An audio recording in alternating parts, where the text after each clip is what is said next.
to the 26th meeting of the Energy and Fair Work, the Economy, Energy and Fair Work Committee's meeting of 2020. I would like to welcome members, our witnesses and those joining us online to this morning's meeting.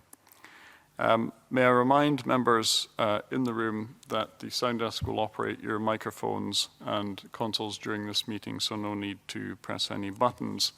The first item on the agenda is a decision on taking business in private relating to items 4, 5 and 6. Is the committee agreed that we take these in private? I'll allow a brief pause to allow any objections. So no objections, we will take that as agreed.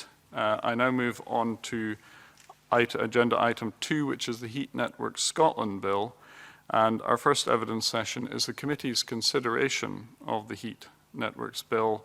I welcome our first panel of witnesses, and they are, first of all, Gavin Mowat, who's the Policy Advisor at Scottish Land and Estates, Tammy Swift-Adams, who's the Director of Planning at Homes for Scotland, Sarah Jane MacArthur is a member of Scotland's Energy Law Subcommittee from the Law Society of Scotland, and Professor Roderick Paisley. So welcome to you. Now, I will move now to questions from members. I'll ask each member to ask their question and then go on to the witness the member directed the question to allow the witness to respond. Members may wish in the course of their questioning to follow up on points with witnesses. And I will then move on to the next member. So I'd ask again, please keep your questions and answers succinct and to the point. Give broadcasting staff a few seconds to operate your microphones before beginning to ask your question or to provide an answer, just so that the beginning of your answer is broadcast along with the rest of it.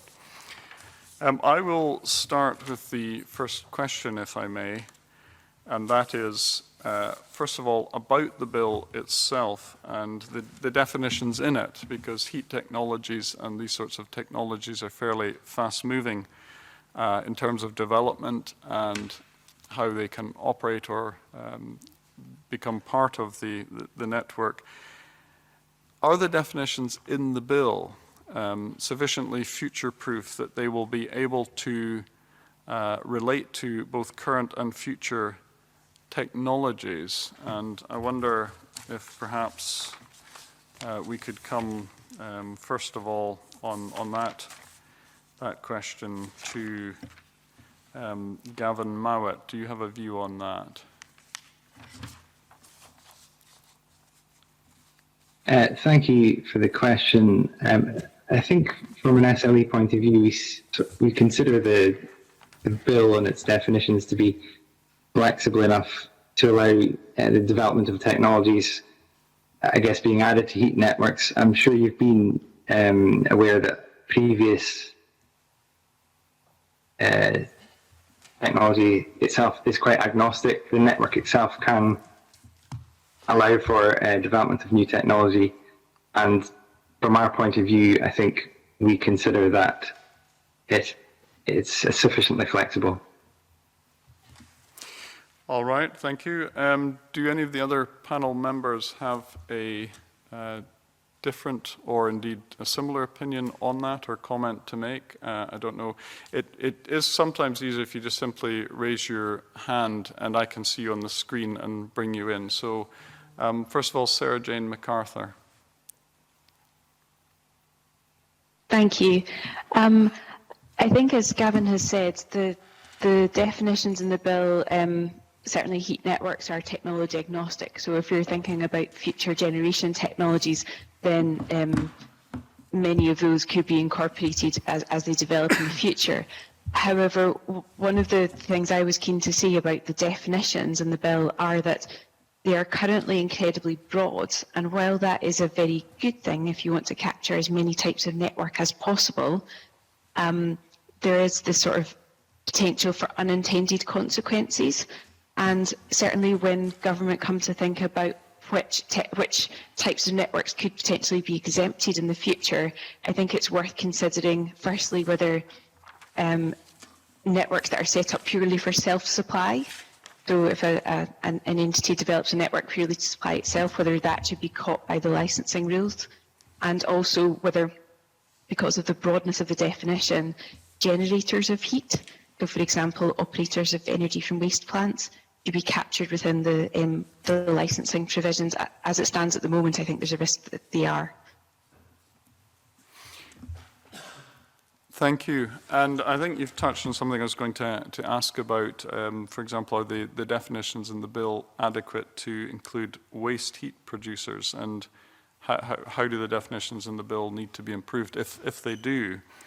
And I suppose the other question is whether or not regulations, so statutory instruments, are a flexible enough way to deal with issues that may develop moving forward once the bill is passed. I don't know if Sarah Jane, if you wanted to comment on that, and then perhaps one of our other two witnesses.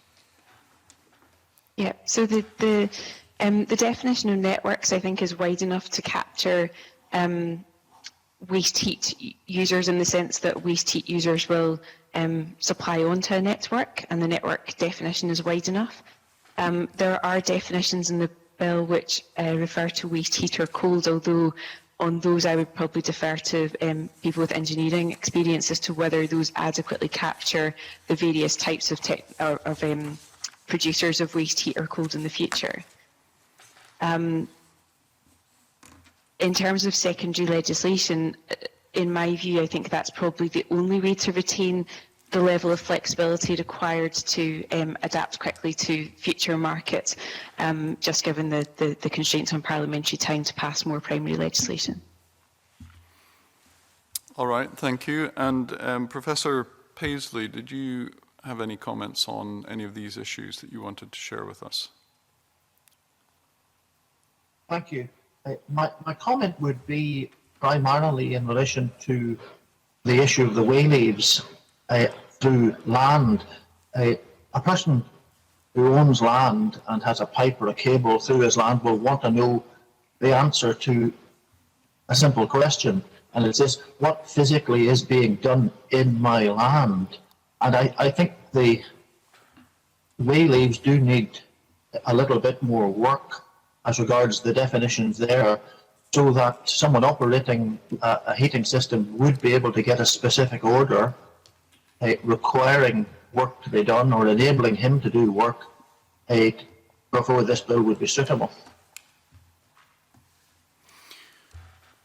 All right, thank you. And Sarah Jane MacArthur, and I should say to witnesses that if there's any aspect of the questions or the subjects that are not covered adequately or that you'd like to add comment on following the session, then the committee would welcome written comment on any of these specific issues. So finally, Sarah Jane MacArthur for comment, and then I'll move on to questions from Richard Lyle. Sarah Jane MacArthur. Oh, sorry, I beg your pardon. We have indeed. It was Tammy Swift Adams that I was wanting to see if she wanted to comment on any of these. My apologies. Okay. Hello. Yeah, just picking up on what Gordon and Sarah Jane have said already. In terms of the definitions, I think Homes for Scotland members always look for flexibility in how different policy requirements or regulations can be met. So I welcome those comments that the bill's technology agnostic and flexible. And secondly, you'd asked about whether regulations were flexible enough to capture any changes over time. And again, I think that would be the preferred mechanism for our members for rolling out this policy, because it's regulations they're used to using. And when it comes to other technical aspects of building, they're clear and they're familiar. So that's, I think they'd be happy with that. All right, thank you very much. We'll now come to questions from Richard Lyle. Thank you, convener. Could I ask the panel whether there are any practical differences between a licensing authority as set out in the face of the bill and or a regulator as set out in the policy memorandum.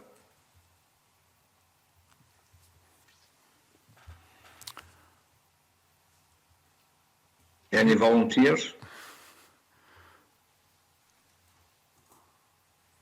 Sarah Jane MacArthur. So I think there's, again, a degree of flexibility within the bill on this point.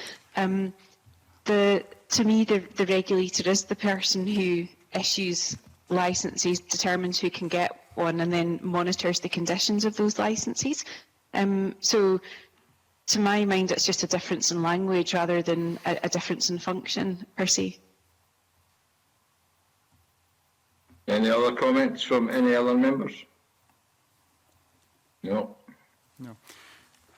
All right, thank you. And unless you're specifically asked by a member, then don't feel you have to respond to every single question, but do, I would say to our witnesses, indicate by raising your hand or putting a comment in the chat so we know if you want to come in.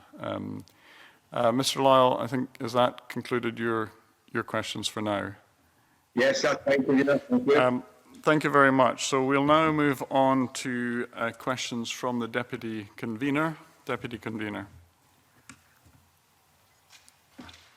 Thanks very much, Convener. Good morning to the panel and to members.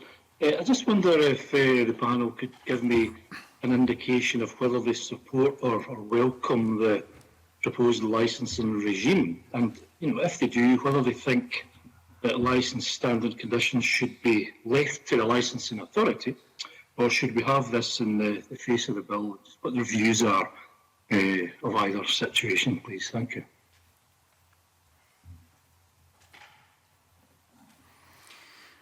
Sarah Jane MacArthur, I think, first of all. Yep, I'm happy to speak to that. So I very much welcome the licensing regime that's going to be introduced, and I think when you speak to people across the sector, they're also supportive of this bill. It's a step in the right direction to ensure that standards of heat networks as they're rolled out across the country will be of a sufficient standard, and that there's a degree of consumer protection through the licence standards that will be introduced. In terms of whether they should be on the face of the bill versus being introduced by a licensing authority, I think the problem with introducing them on the bill is that they lose some flexibility. So if you compare the electricity regime, licensing regime as it is at the moment, licence standards are updated frequently to deal with new technologies or to deal with new issues as they arise, and they can be done quite quickly. And so I think it would be fine to include general principles if that was desired within the bill, but I think having the flexibility to respond to particular scenarios and impose licence conditions and standards, deal with those as the market develops separately from the bill would be the best plan. Any of the other panellists have a view on that, please? Yes, Tammy Swift-Adams. Yeah, just to concur with what Sarah Jane has said there, I think home builders, would agree it's right to give their customers the same level of protection through regulation if they're getting their heat through heat networks as they would from other providers. We probably don't have a comment, certainly at this stage, on the level of detail that would go in the bill, but on that general principle, I'm sure they're supportive.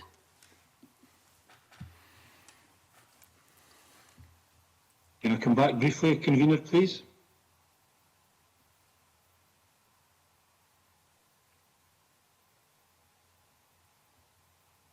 Last week we heard some evidence given that the lack of standards in this whole area could possibly lead to a situation akin to the Wild West.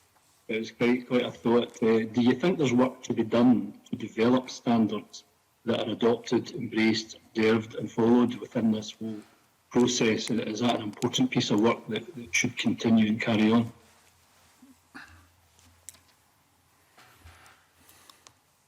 Is that to me? I think, much as we'd agree that there's a need for regulation, there's a need for clarity, across all everybody involved on what standards are expected. How those standards are laid out, I guess would depend on the detail. But we would always ask that home builders through Homes for Scotland are involved in any collaborative work to develop standards, just to make sure they deliver on the policy intentions without bringing unintended consequences for delivery ability or for customer choice. Any other contributions from our other panel members?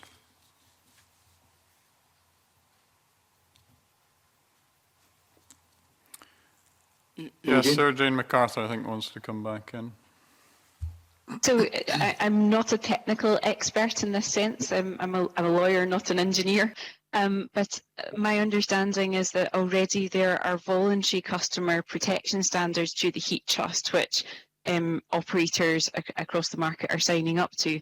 And then there are also standards developed with CIBSE, the Chartered Institute of Building Surveyors and Engineers, and that those are now well established. We ask in contracts for networks to be built to those standards. So while I'm sure there's more development that could still be done, I think the industry is moving already towards a set of standards that they would be happy to sign up to. Okay. That's very helpful. Thank you very much, Sarah Jane. Thank you, Convener. All right, we'll now move on to questions from Andy Whiteman. Thank you very much indeed, Convener, and most of my questions are directed at Professor Paisley, although Sarah Jane MacArthur might have some observations as well. First of all, I want to thank you, Professor Paisley, for submitting your detailed evidence. It's incredibly useful to the committee, and I think you are obviously one of the leading experts in this area, and so creating a new system of regulations around putting pipes under the ground, as it were, it's going to be incredibly important that we get the drafting correct on that. So could I ask you, first of all, I mean, your evidence is very detailed, and that's useful, but in summary, are you essentially saying that we need to create these way leaves as real rights, firstly? And as I understand it, way leaves are not a recognised legal term, but nevertheless they're in common usage. So we need to create a real right. Second, you're saying that there are drafting issues, and that you point various of them out. For example, section 60, you say, interestingly, is English-inspired nonsense. And thirdly, you're saying that we need to have positive prescription. I mean, in summary, those are the three key messages in your evidence. Thank you, Andy. You're absolutely right. My view on real rights is simply this. If all you have is a contract or an agreement, in other words, a personal right with the landowner, what happens there is that the strength of the right available to the provider of the energy is only as strong as the individual who is the landowner at the time. And if he becomes insolvent, or if he dies, or if he sells his property, that right will come to an end. That is absolutely inconsistent with a network that is intended to be long-term or perpetual. It is very important indeed that the right is a real right, because that then will allow the right to be perpetual and enforceable against third parties. At the moment, as I pointed out in my evidence, the only people who are specified in this English-inspired nonsense that are bound by these rights are the owner and the occupier. Well, that doesn't include anybody who goes onto the ground with a digger. It doesn't include anybody else who has a lesser right, such as a banker. It's absolutely a banker who goes on just rips it up, or someone who just wants to cause trouble. All it needs is for these rights to be specified to be real rights, and then they're more secure and enforceable against the world or anybody who interferes with them. It's a very, very simple procedure. The use of way leaves is in common usage in language, but it's much better to be technically correct, because if it's technically correct, then this will fit the Scottish system of landowning perfectly, and it won't be an import from England, which is like oil and water to Scots law. Okay, thank you. Just to clarify for the committee, I mean, for example, way leaves that, for example, a telecoms provider might have down a country road across a field, for example, would that way leave for underground telecoms cables, would that typically be a real right in Scots law at the moment? And B, would it typically be registered in the Land Register? I'll deal with the second question first. Would it typically be registered? The answer is no. Anybody buying the land won't have a clue that this is in the ground. So there's no public notice of this. As regards whether it's a real right or a personal right is just a contract between me and you. It's enforceable against nobody else. Most of these way leaves for telecoms, the statute is so obscure, it is very difficult to know what this right is.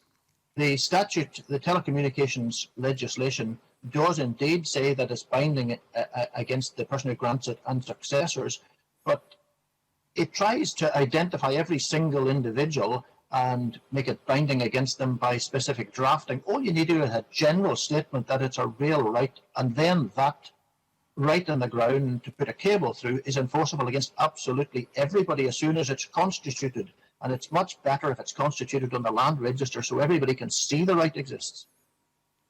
Okay, because what I'm trying to get at in terms of your evidence, I mean, clearly you have expertise in this area and you have a view on how the legislation should be amended, but there are lots of utilities out there at the moment, water, gas, electric, telecoms, etc. Are their statutory bases, would the statutory basis on which they currently have way leaves be as open to criticism and critique, the kind of critique you've provided us, would that apply equally to other utilities? In other words, are all utilities suffering from the kind of problems that you outline in your written evidence? All of these statutes are not drafted according to a particular style. They're all drafted individually. I would say this, almost all of these statutes that you refer to suffer from these problems, at least in part, and some of them are worse than others. This is a goldmine for landowners who want to employ surveyors who ask for compensation once the land changes hand. There's no real regulation of this aspect at all, and we're not into a general review of the law of way leaves here, but the law of way leaves is an absolute shambles in Scots law, and it would not be a good idea to model what you propose to do in this bill on what is already in legislation drafted up by the Westminster Parliament, who haven't the foggiest clue how Scots law works. Okay, thanks very much. So essentially you're saying, look, here's a new statute being proposed. A very, very important part of this constitutes the law around way leaves. Let's get this as good as it can be, particularly in the light of the history of existing statutes and in light of various case law that has shown its deficiencies. That's basically your position. Let's get this as good as it can be. Absolutely right. Okay, thanks very much. I agree with that, yes. Right. And is it, I think you say in your evidence that there are actually no real rights created in this bill. Is that correct? So far as I can see, there are no real rights created in this bill. The nearest it comes to it is the necessary way leave, so-called, which binds the owner and occupier, but that just binds the owner and occupier and nobody else. I think it would be so much clearer if it were simply stated that these rights could be real rights. It's possible you might just want a temporary agreement with a landowner, for example, to locate some equipment for a very limited period of time, but it's so much easier to have a simple statement, as is done in other Scottish Parliament bills, such as the Trams of Edinburgh. You simply have a sentence which says these rights are real rights. Now, everything flows from that. Okay, that's very helpful. And just to be clear, real rights created by statute don't necessarily have to be registered in the Land Register to be those real rights. You're correct. Parliament is sovereign and can do whatever it likes. You do not have to have real rights registered in the Land Register of Scotland to make them real rights. You can say they're real, like fiat looks. They just come into existence when they are constituted by being signed. But that causes the problem of where do you go to find out the location of these rights? If I buy a piece of ground, how can I find out that they're affected by a pipe or a cable or a wire or a duct At the moment, most way leaves, you've got to phone up the various statutory operators who say they've lost their records or their records are incomplete. It is far better, in my view, to have an idea who owns land in Scotland. I think that's a general policy to make it as obvious as possible to the general public, but also the derivative rights such as way leaves. It's not difficult to do if you're setting up a new system. I agree, it would be impossible now to go backwards and try and have a registration of all ancient electricity way leaves and gas pipelines and everything else, but we're setting up a completely new system, and if we start from scratch and require these to be registered, it won't cost very much, and it will ultimately save an awful lot of money by allowing anybody buying land or dealing in land to know exactly what they're dealing with. Yes, no, I understand that's a long-standing problem with utilities, that we can't easily find them out, and that's probably not going to get solved by this bill. If it can, that would be an added advantage. Can I turn, please, to Sarah Jane MacArthur, is it? Sorry, I think, sorry if I got your name wrong, I don't have it in front of me.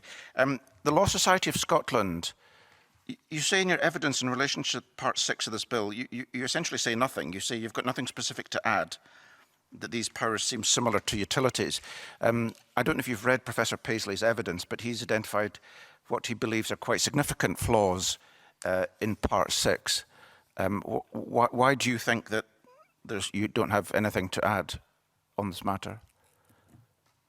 So I have now read Professor Paisley's advice, which I have no particular comment on. If I can just explain that I am a contracts lawyer. I deal quite a lot in the delivery of these schemes, but I'm not a property lawyer.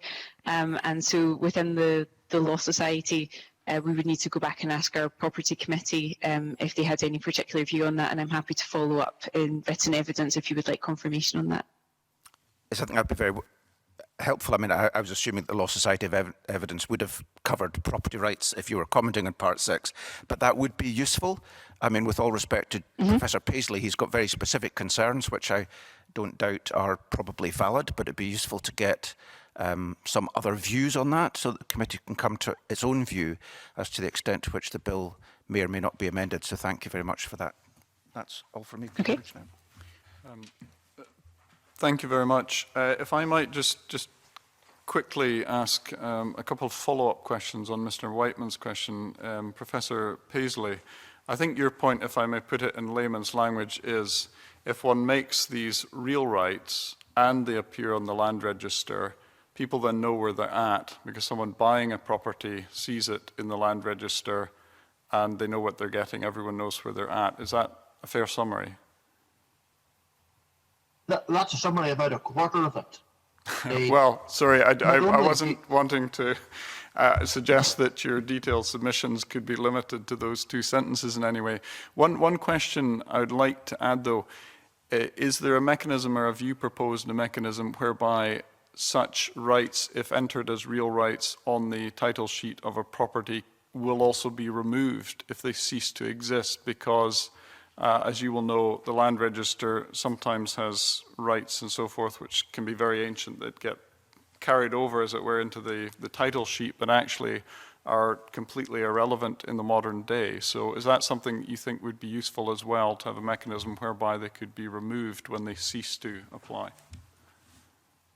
Absolutely. In my evidence, I give some idea of how I think this could be done. The creation of these as real rights, their availability to be seen by the general public, that's important. The getting rid of those real rights in due course, but critically, right at the core of it is the enforceability of these real rights. Contract is only enforceable against the other party, and it's as weak as the other party. If I enter a contract with a person who is a man of straw, my contract is worthless. But if I have a real right, it's enforceable against the world. I can stop anybody else interfering with this system that's in the ground. Yes, thank you. It's basically the difference between a personal right, something that I can enforce against someone, and a real right is it can be enforced by anyone against anyone, as it were. I'm just wondering, Gavin Mowat, I don't think you had any comment. Did you, or had the opportunity to comment on this? Do you have any comment to make on this issue of real rights and them appearing in the land register? Would that be useful to your members? Sure.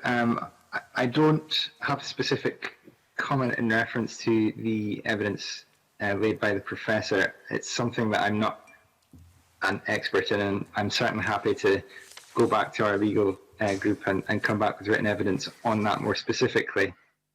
Generally, I think in terms of allowing, way levies, allowing for infrastructure to know where it is in terms of the lie of the land is something that would be very useful for our members, because we have frequent issues with existing utility providers in terms of trying to locate infraground, and there's a number of problems that we have related to that. So if there is a mechanism which can better determine those factors, then I think it's something that SLE could support. But as I say, I'd be prepared to put forward some written evidence to support that.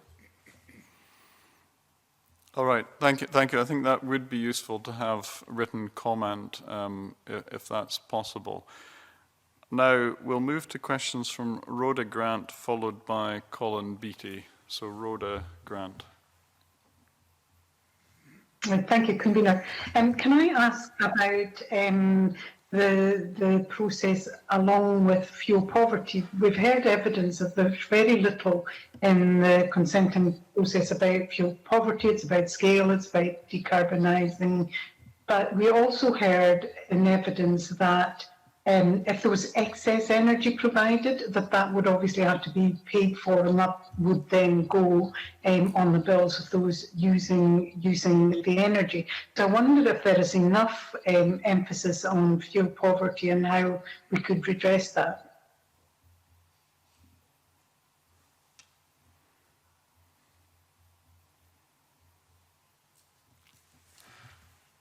Who would like to comment on that? Sarah Jane MacArthur, first of all. I think the only thing that I would say on that is that there is a large degree of flexibility within the licensing arrangements, such that if policymakers wanted to make it a requirement on, put in place pricing restrictions, then it would be possible to do that through the licensing regime if policymakers wanted to do that. I don't think anyone would disagree about the need for fuel poverty to be addressed. Although one thing I would say is that by delivering at scale, that does tend to reduce the costs for everyone who is able to join a network.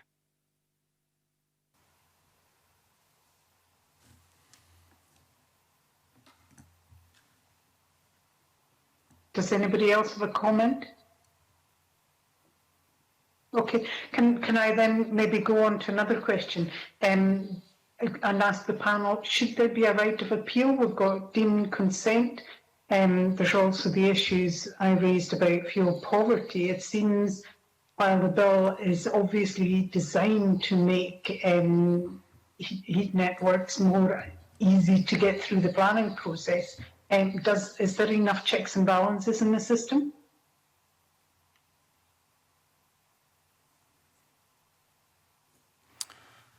Sarah Jane MacArthur.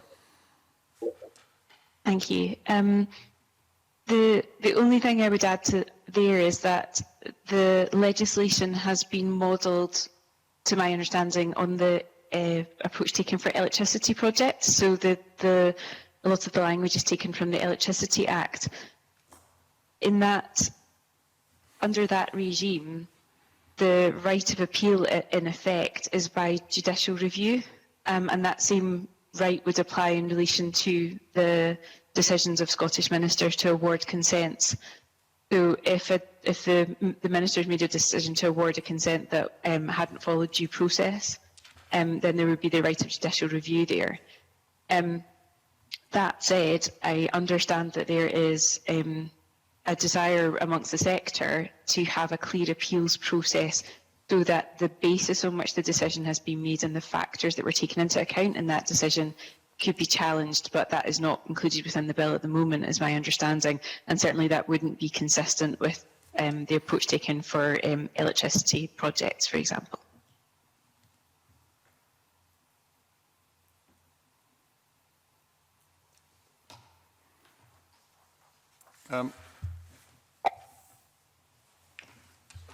I just wonder if I might bring in, ask a quick question on that point raised by Sarah Jane MacArthur.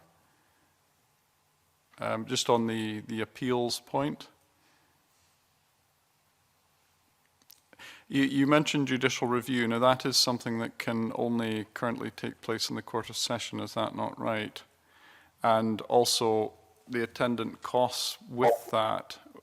What would be your suggestion of a better setup in terms of appeals or review of the process, both from the point of view of ease of bringing the appeal, the cost, and accessibility of parties?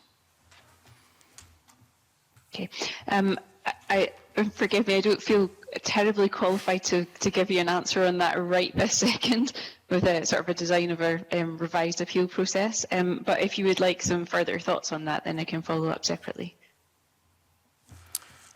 Yes, that would be very helpful, I think, if we could have written comment on that. We'll go back to Rhoda Grant. I'm happy with those responses. Thank you. Colin Beattie. Thank you, Convener.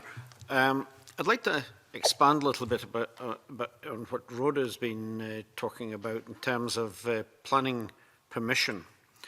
To what extent should local authorities and communities, who are also going to be hopefully the customers for many of these heating systems, to what extent should they have a role in determining applications?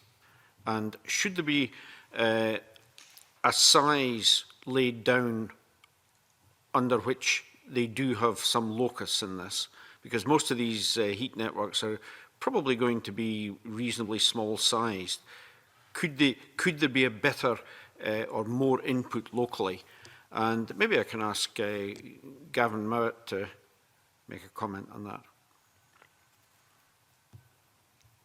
Certainly, thank you.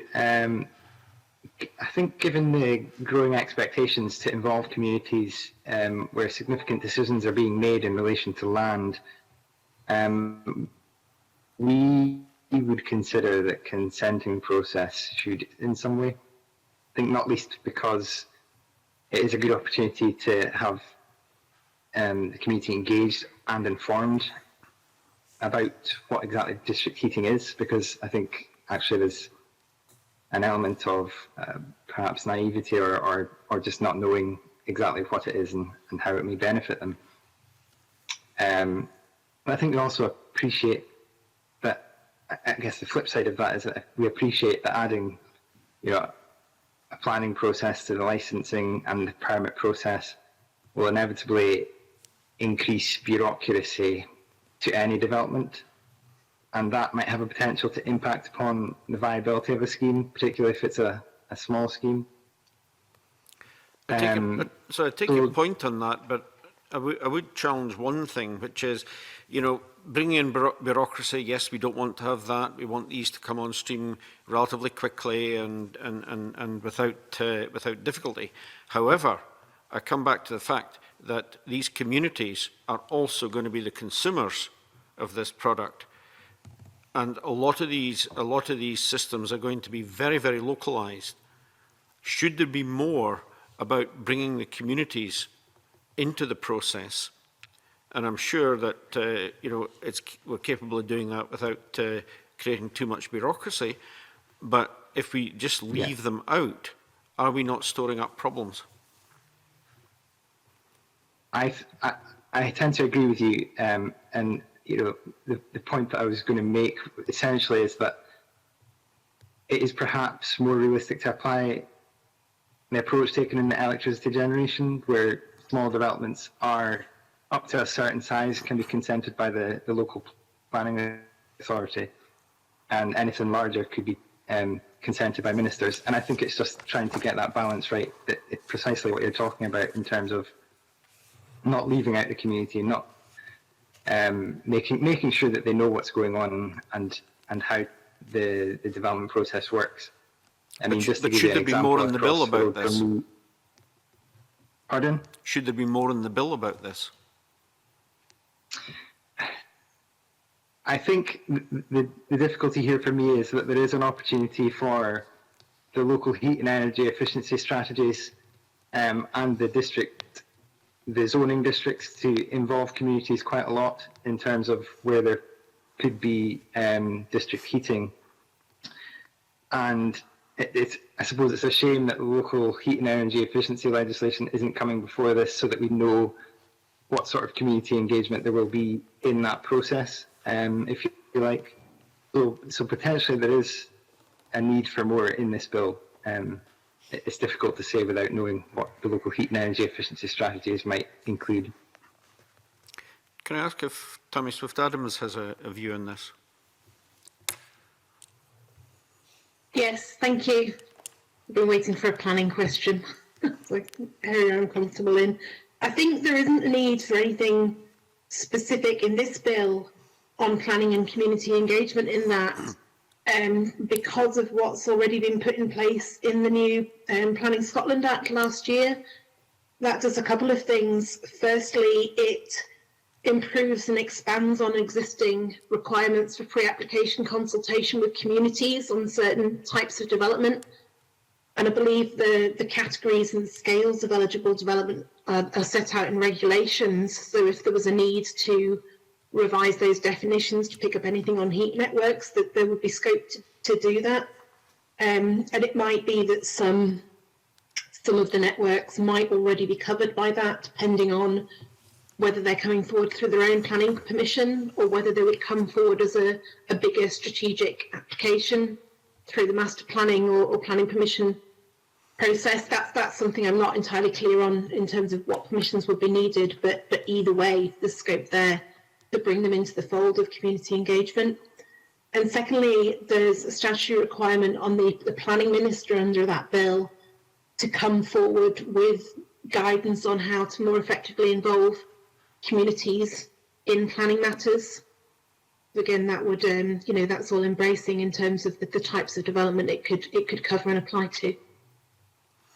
I believe Sarah Jane MacArthur would like to come in.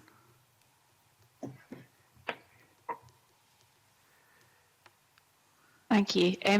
It's just a practical point, really, in terms of how you would deliver these schemes. Often, if a heat network is being delivered alongside a new development, the network would be consented as part of that development, if you like. So the two would come together, and the timing would be consistent. And I think one of the potential issues with the framework in the bill is that all heat networks are going to require a consent of Scottish ministers, and there's no guarantee that that timeline would run alongside the planning permission for the development. And so in practical terms, it may make sense for heat networks to be able to be included within planning permission for new developments without requiring a separate consent. And that may address some of the concerns which you've raised. I mean, I have a personal view on the fact that it would seem to make sense that Scottish ministers wouldn't need to consent to particularly small schemes, and that in fact those might be better with local decision making. But in the way that the planning system or the indeed Electricity Act consents are done, so small schemes receive planning permission and larger schemes require a consent from the ministers. I suppose one of the issues is, how do you specify a size of a scheme? When is it a small scheme that's going to fall under maybe a local authority in the local community, and when is it going to have to fall under the Scottish ministers, if you like? Or do you exclude the Scottish ministers from a certain size of project? And you get into quite a debate on that, perhaps. And I'm not sure how you resolve it, if you have any thoughts. It all comes down to definition, I suppose, and it's obviously for policymakers to determine what they want to try and achieve, and then for the legislators to try and define that as accurately as possible. But I do understand the point that you're making around potential for local people to be more involved in smaller schemes. I do understand that point. Just one other thing about local authorities. Local authorities have duties on things like zoning and awarding permits and so forth. How does that all fit in with the proposal? So I think at the moment there's actually, that's probably one of the areas that does require some clarification within the bill. So this is very new. We haven't regulated heat networks before, and the bill introduces 4 new concepts. There's a licence, a consent, a zone and a permit, and those 4 things conceptually mean different things. And so I think it would even be helpful to have like a flow chart or a guide as to how it's intended that all of those 4 things will flow together. So what if you get your license at a different time to, you get your consent? Do you have to have a license in order to apply for a consent? Those sorts of interactivities need to, I think, be thought about.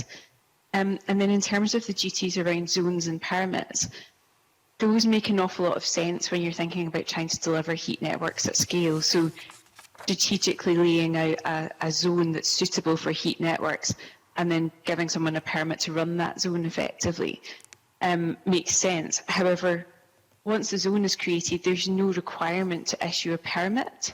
And so you might have decided that a zone is particularly suitable for heat networks. But if there's then no requirement to say whether or not you're going to issue a permit or a timeline for that, then potentially that actually creates more risk of heat networks not being built in that area while it's zoned but not permitted. And I think the only other thing around the duty to consider zones is that I think it would be helpful if local authorities were given a bit more guidance as to what they have to consider in order to set the zone. So what factors do they have to take into account and what areas are we expecting them to cover? And also just bearing in mind that local authorities will need to be appropriately resourced and supported to enable them to complete that task. Thank you, Convener. Thank you. Andy Whiteman wanted to come back on 1 or 2 points, I think. Yes, thank you, Convener. And thank you for that last point, Sarah Jane MacArthur. I think that's very important there. It's unclear how some of these things link together. So, for example, heat network consents. In section 18, regulations can be brought forward to exempt certain applications. They could be based on size, etc., but there's no such exemption for the deemed planning consent in section 35. I just wanted to ask a quick question about going back to the appeal rights, because I noted that in terms of licenses, under section 11, which is revocation of heat networks license, there's no regulation making powers there, and there's no right of appeal. So ministers can revoke licenses just as set out in the bill. No regulations to modify or set out the circumstances in which revocation could take place, and no appeal rights. Whereas with consents in section 24, it's a very brief section. It just says Scottish ministers may revoke a heat network consent in such circumstances and in such manner as may be specified by them by regulation. So in other words, in revoking consents, we're giving ministers huge freedom by regulation to determine the circumstances in which they would be revoked. But in terms of licenses, there's no flexibility whatsoever, and certainly no right of appeal. Does anyone have a view on whether those 2 sections should be consistent with each other?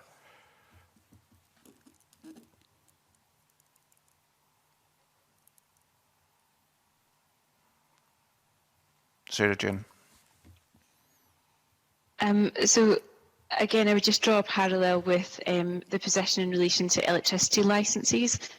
So the face of the bill there again is quite light on when when Ofgem in that circumstance can revoke the licence. And the reason for that is that the circumstances in which the licence can be revoked are set out within the licence conditions themselves. And so the circumstances in which revocation might happen change over time, because as new conditions are entered into the licence, breaches of some of those conditions may trigger revocation, breaches of other licence conditions may not trigger revocation, and so the process is effectively out with the bill. I would acknowledge that it's not entirely clear if that's the intention here, but that certainly would be a way to manage it.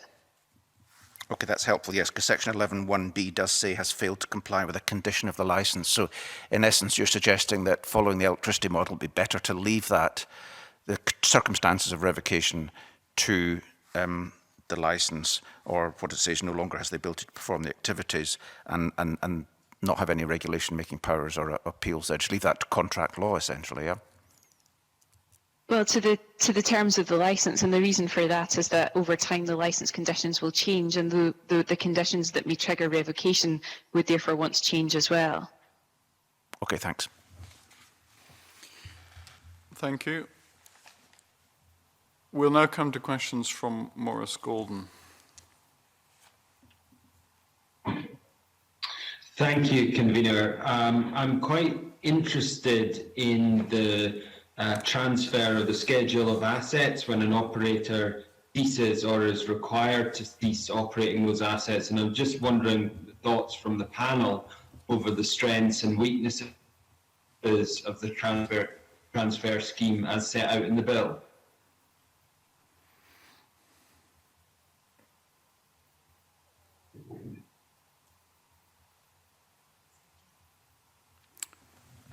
Sarah Jane MacArthur, I think.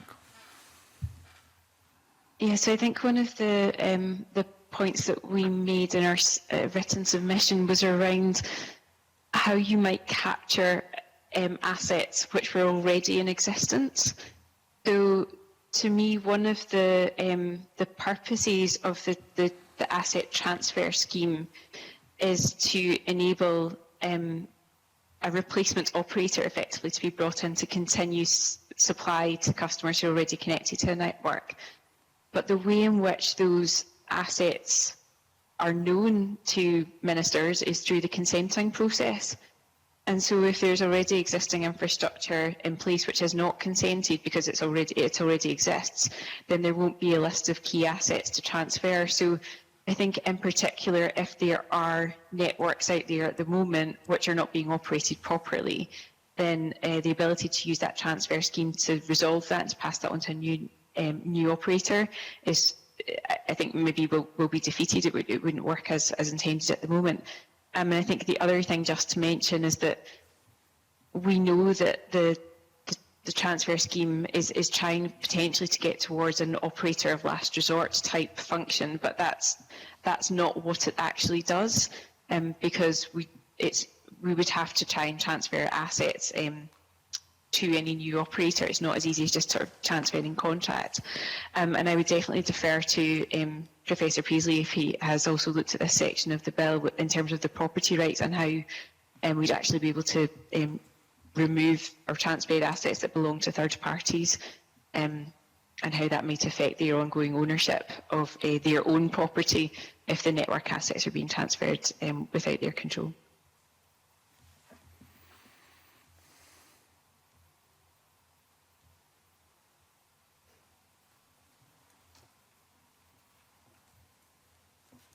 Professor Paisley? Thank you. That transfer scheme operates in a similar way to the transfer between local authorities, one of which was defunct, passing to a new authority, or almost like a bankruptcy or insolvency scheme in so many respects. This will work, but I think the regulations will require to be relatively generously phrased, because the assets will include not only rights in things that are touchable and corporeal, but incorporeal rights such as rights to enforce contracts, rights to sue people, and the like. But this is perfectly manageable, and even if it were to be the case, and that's ultimately for Parliament to decide, that some of these rights would be in the land register, this scheme can work. It requires that those who are involved in conveyancing will know and are familiar with this type of general transfer of assets that is used as a link in title. But I like this scheme. I think it's a good idea. It will be capable of being a sweeper. What I would like to see, if you don't mind, is an express statement that the initial transfer scheme can get it wrong. So I think it should be possible to make a supplementary scheme to sweep up things that are subsequently discovered. But beyond that, I would be happy with this. Professor Paisley, do you have any thoughts on those assets that are already in existence and how they might be dealt with under this legislation? Could I ask you a question before I answer that, if you don't mind? Would you say assets already in existence? Do you mean pieces of land or equipment or something like that? Yes. Yeah, so an existing district heating scheme, yeah. The critical thing here is identification. As long as we know this material exists and can be identified, it can be identified in general terms. I don't think you need a schedule of every nut and bolt. It can be identified in general terms. This, in a sense, could be as general a transfer. For example, a will. A will is a transfer, and you have a residue clause in a will. I hereby convey all my property, which I haven't otherwise particularly disposed of. I think a transfer scheme can work like that. Just as a secondary question, given that the bill in essence creates localised monopolies, what are the likely impacts on the consumer, and how are we best to regulate that to ensure both pricing and minimum level of service?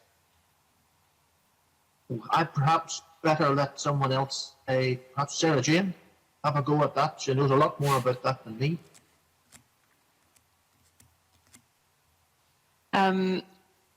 So I think on that one, it will be possible to introduce a lot of consumer protection provisions in the licenses themselves, although I think we all acknowledge, and government acknowledged when they promoted the bill, that the Scottish Government does not currently have the legislative competence to enact consumer protection provisions to the level they would want within the walls of the bill. And I'm not going to suggest how best to resolve that devolved competence issue, but I mean, my understanding is that discussions are ongoing as to whether ministers should be able to get competency in relation to heat networks to enable them to enact those provisions. But I mean, certainly it would be possible to achieve a level of protection through the licence conditions themselves. Do any of the rest of the members of the panel have any comments on either of those questions?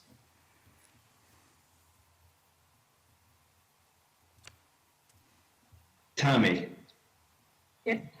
Only that, of course, for home builders, this would be an area or a question that they'd like to see resolved as well, because anything which reduces the choice to the occupier of a new home, including as a customer of where they take their heat from, has a knock-on impact for potentially demand for or interest in new homes. So they're combined issues there. We need to maintain the market for new homes and the interest in them, and we need to make sure that the occupiers of new homes have similar rights and options and choices as consumers as those in the second-hand market. How do you think that can be resolved? Because clearly the operator requires that demand to allow them to function. How is that squared off with consumer choice? I'll take it back to the technical forums. I think it's an area that moves on every time, innovation or policy changes. I'll put something back on that in writing to you. I think it's best.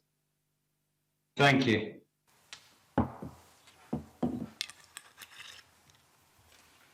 No further questions from me, convener.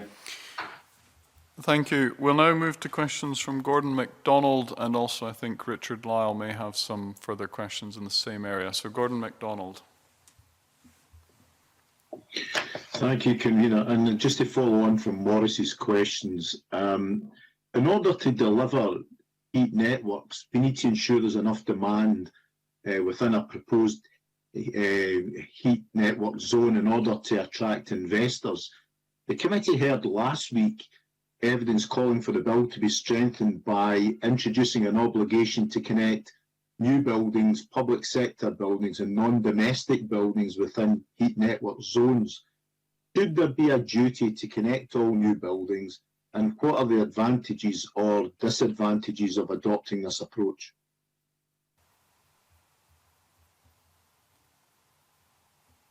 I don't know if Tammy wants to go first with her planning background.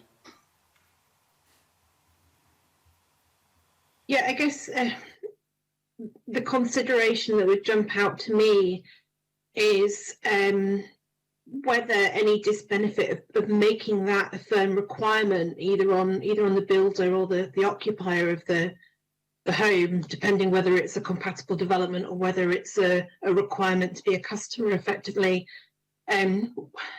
Whether the burdens that encompasses come with a good enough reward in terms of the policy outcomes. I think with new build homes being fairly low in terms of heat demand because of energy efficiencies that have been achieved through building standards, it may be that there isn't enough of a gain to be had from requiring new build homes or their occupiers to be customers. And that, again, that's something I can confirm in writing and add any detail on if I can. So I understand where the question would come from, but specifically in terms of new build homes, they're not likely to be the bulk of the customer or the user of the heat. Okay. Anybody else in the panel? Yeah, Professor Paisley. I'd like to make a comparison with the existing duty to connect to various services that lies on water authorities, for example, or electricity authorities. Invariably, these statutory provisions are hedged about with the limitation that this obligation to connect will only require to be complied with if it can be done at reasonable cost. In the majority of my experiences dealing with the existing operators, that's a complete get out, because they simply say, we're not going to comply with this because, and then they link it back into what I've been speaking about earlier, way leaves, because we require to obtain rights in land to put the system through to you, and we're not going to comply at all with any obligation to connect you unless you, Mr. Consumer or Miss Consumer, go and get these rights for us. So I think if you are going to put an obligation on the heat transfer provider to connect in particular houses, you need to draft the legislation quite tightly, that there isn't the same get out as already exists for more widely for electricity and water suppliers. So Section 39 of the bill identifies key criteria to be considered in identifying anchor buildings. Is this criteria adequate, or is there any changes that should be made to the bill? I would probably add to that there is a presumption that the supplier will actively take steps to exercise their powers to connect. In other words, they can't shovel the responsibility onto the person who wishes to receive the heat to acquire the rights. I think there must be a presumption that the provider will exercise their rights and basically try and make the system work and expand it, rather than put that responsibility onto the person wishing to receive the heat. Anybody else got any views on this?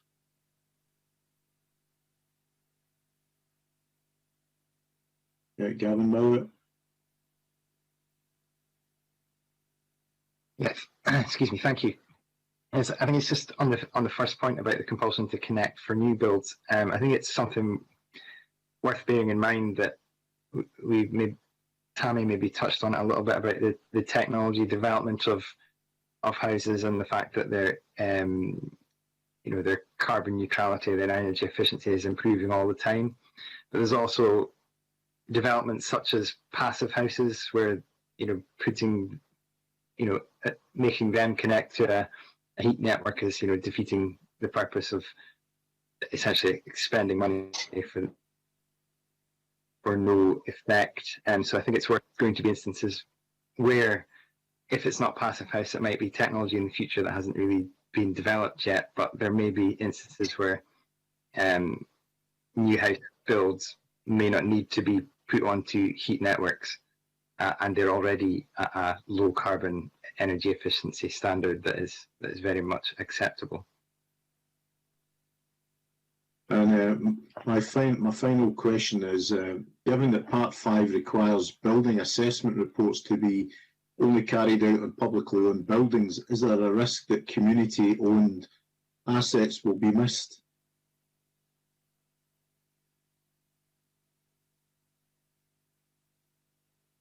No? Nobody want to volunteer? Sarah Jane? Can I come back actually on your the sort of suite of questions that you've just asked, if that's okay? The main policy intent, to my mind, of introducing this bill is to decarbonise heat in Scotland. And the biggest prize in that sense is not suburban new builds, as Tammy and Gavin have already alluded to. It's city centres, it's old buildings, it's dense urban areas. And in that respect, creating a heat network zone and suggesting this area here is the area where we can make great strides forward in decarbonisation without some kind of compulsion on those core anchor loads that have been identified to connect, kind of defeats, to me, the policy aim of the bill. I'm not a supporter necessarily of requiring domestic consumers to sign up or anything like that, but having identified key anchor loads within an area and not having them connect effectively means that the zone that you've set isn't as effective as it could be.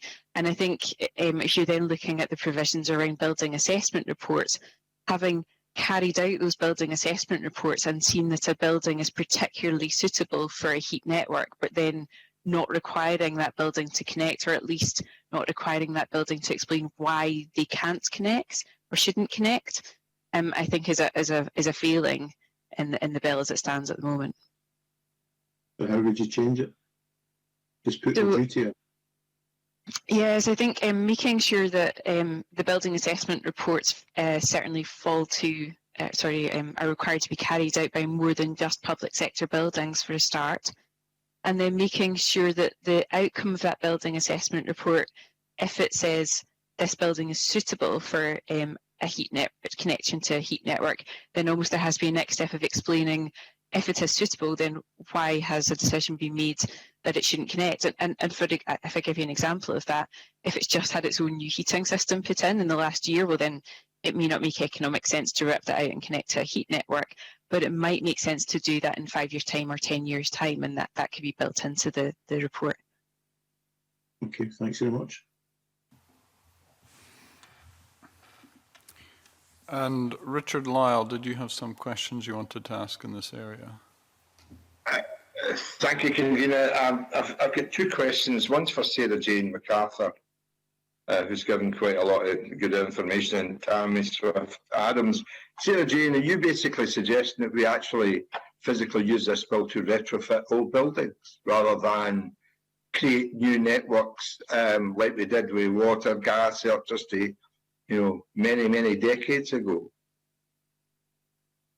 So some of the networks that we have seen being rolled out just now in Glenrothes and Stirling, they are supplying buildings that already exist. So the network is new, but the buildings are not. Now, for some of those buildings, I appreciate Scottish Government has a fabric first approach, which I think is correct from a decarbonisation perspective. It may make sense to carry out energy efficiency measures within those buildings to improve the efficiency of the heat network as well. But certainly retrofitting is perhaps the wrong word, but using heat networks to serve existing buildings in urban dense areas does seem to me to make more sense from a decarbonisation perspective than just rolling out heat networks to new energy efficient suburban buildings. So you get a an instant hit rather than waiting a long time. Is that what you're saying? Yes, Yeah. the vast majority of our built environment already exists. Yeah, okay. Thanks for that. Tammy Swift-Adams, from a planning point of view, how could the designation and permitting process be improved to ensure a more strategic and joined-up approach to local implementation of a national policy? I think perhaps more than the permitting process, it's the development planning process that needs to be dovetailed with this policy area. I think Sarah Jane mentioned earlier that local authorities, planning authorities will need guidance on how to support this. And I think that's, particularly true in terms of how do you develop a 10-year local development plan that supports the rollout of heat network maps, that has spatial strategies, suites of site allocations that are compatible with heat network zones that are emerging, but don't go down the route that planning sometimes goes down of having too rigorous or blunt tools in terms of planning policies. We saw over the last few years planning authorities and SEPA trying to use the planning system as we have it now to start to roll out district heating policy. And they did that by starting to put policy requirements on individual residential developments that asked at that very last stage, at the permitting stage, for viability assessments to be done as to whether that development in itself could fund and incorporate heat networks. And of course, all that did was result in a series of viability studies that said they couldn't support that, for the reason I mentioned earlier, that the heat demands are really just too low on a housing development, even at quite a large strategic scale. So, and I think Sarah Jane sort of alluded to this earlier, I think there needs to be a look at how you identify a spatial strategy for any area that is right in terms of where it's possible and viable to achieve new development, but that also looks at where is there the best gain to be had from putting a heat network in place. And the gain, it's harder, but the gain will always come from aligning a heat network with where you're seeing the highest demand for heat. I think there's a figure given in the programme for government that emissions from buildings account for about 20% of Scotland's greenhouse gas emissions, which is obviously where policies, bills such as this come from. But within that 20%, the amount of that that's coming from residential properties will be relatively small, whether that's existing properties or new ones, compared to industry, compared to education, things that are open all the time. And within that, the emissions that are coming from new build homes, those being built now and those being built in recent years, will be really very small. I'll see if I can get a figure on that. I'm not sure I can. So for the planning, the task is not to try and take, I guess, what some would say is the easy option of saying, okay, we'll use new development as a trigger for asking for these networks to be rolled out and funded. It's looking at how the planning system can better achieve on the policy outcome. From a planning point of view, and I'm going to put you on the spot, we really need, in some ways, waste heat plants, but some people and most people actually oppose that.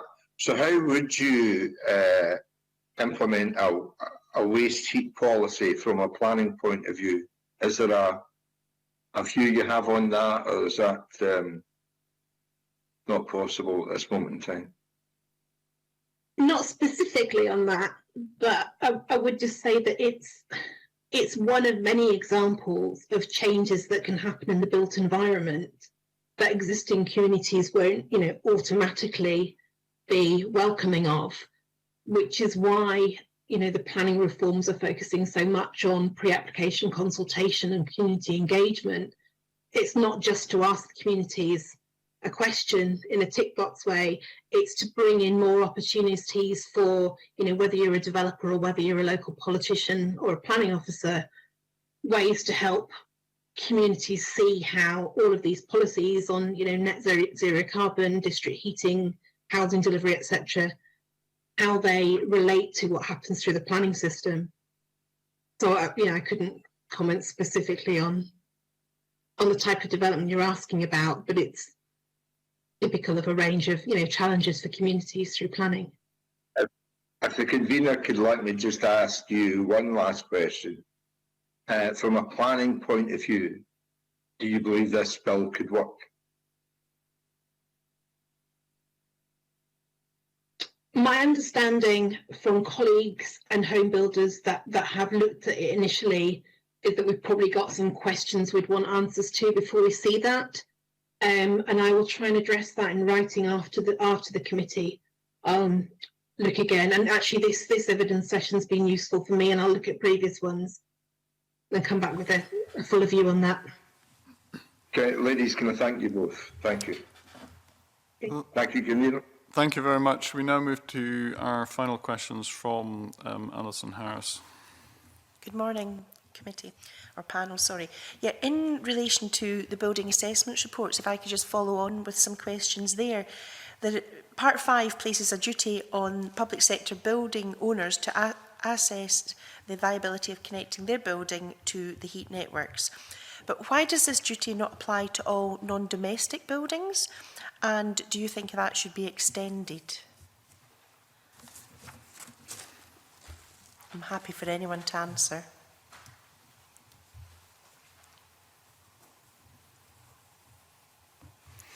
Thank you.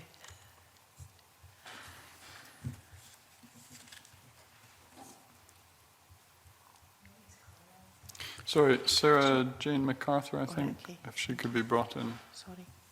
Okay, Sarah Jane MacArthur, thank you. Thank you. I think, as I said earlier, in order to make the building assessment reports really work in terms of their wider place in heat network zoning, it would make sense to me to expand out the number of people who have to do that, certainly to include those big non-domestic buildings.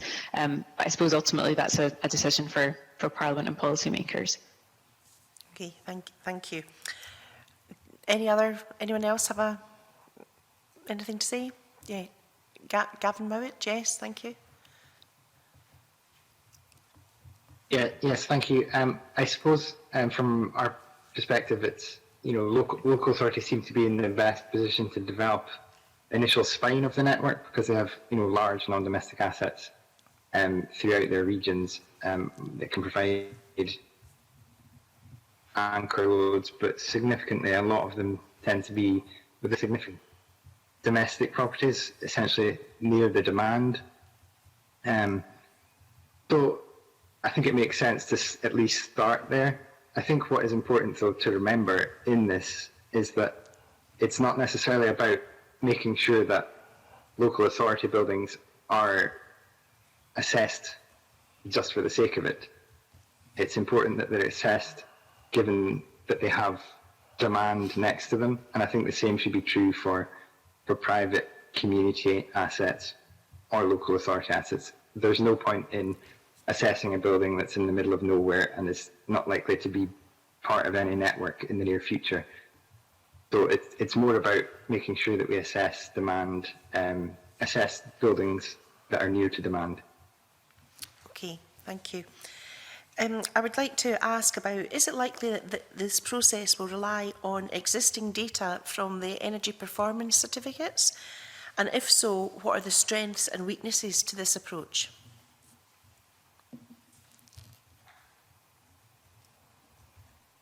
Thank you, Gavin Mowat. Yeah, thank you. If I could just come in again, we don't think that relying on EPC data to predict demand for heat is entirely sound. SLE has consistently called for a review of the EPC methodology, which we consider to be flawed, particularly in respect to existing housing stock. We've got a number of examples which we can write to the committee about in more detail. But essentially, our members' experience shows that costly upgrades are made to properties. They're often met with an insignificant increase in EPC efficiency, Okay. if any at all. Okay. Thank. And I think this is largely due to a reliance on using model data and measured data. So we think that there's an issue here if we're going to start basing assessment on data such as EPCs. There's a concern that systems might be oversized or undersized, resulting in people being overcharged or not being supplied adequate energy. So I think a suggestion from an SOE point of view would be to place more emphasis on the environmental impact rating. That's a measure of a home's impact on the environment in terms of carbon dioxide emissions. The higher the rating, the less the impact it has on the environment. And this rating is based on the performance of the building and its fixed services, such as heating and lighting, and potentially implementary to this. I'm happy to provide more information. Okay. Thank you. Thank you, Convener. Thank you. And one final brief supplementary from Andy Whiteman for the witnesses. Thank you, Convener. This is just a question to follow up Professor Paisley's evidence, and I just want to be clear for the record, because we discussed, and the Convener indeed discussed as well, the question of creating real rights and the land register. So I just want to be absolutely clear that creating a real right on the face of this bill would resolve a lot of the problems, not all of them, but resolve a lot of the problems that you identify. But can you confirm that it is not necessary to then also make those real rights registrable in the land register? Desirable as that may be, that is a separate question. The very creation of those real rights by statute would achieve much of what you want. Is that correct?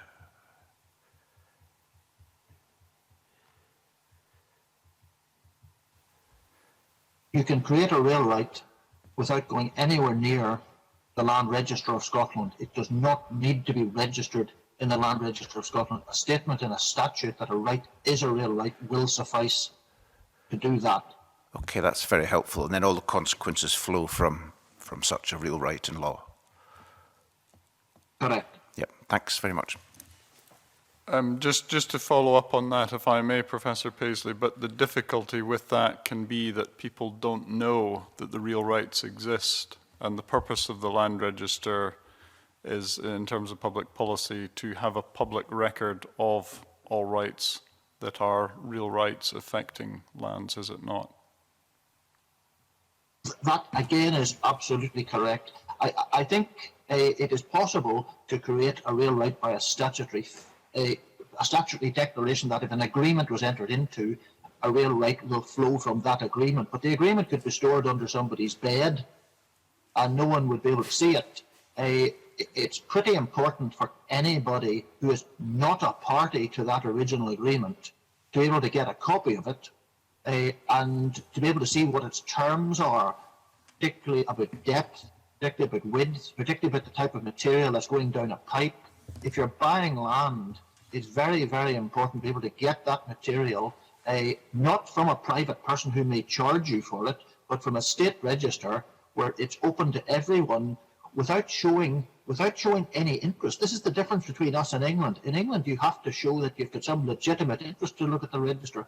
In Scotland, everybody has the freedom to go and look at the land register and see what's there. And that's very, very important to find out what the responsibilities and rights are in relation to a piece of land. All right. Thank you very much, Professor, and also to our other witnesses. Thank you for speaking to us today. I will now, we'll have a brief suspension before we move on to agenda item 3. Thank you.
Sorry,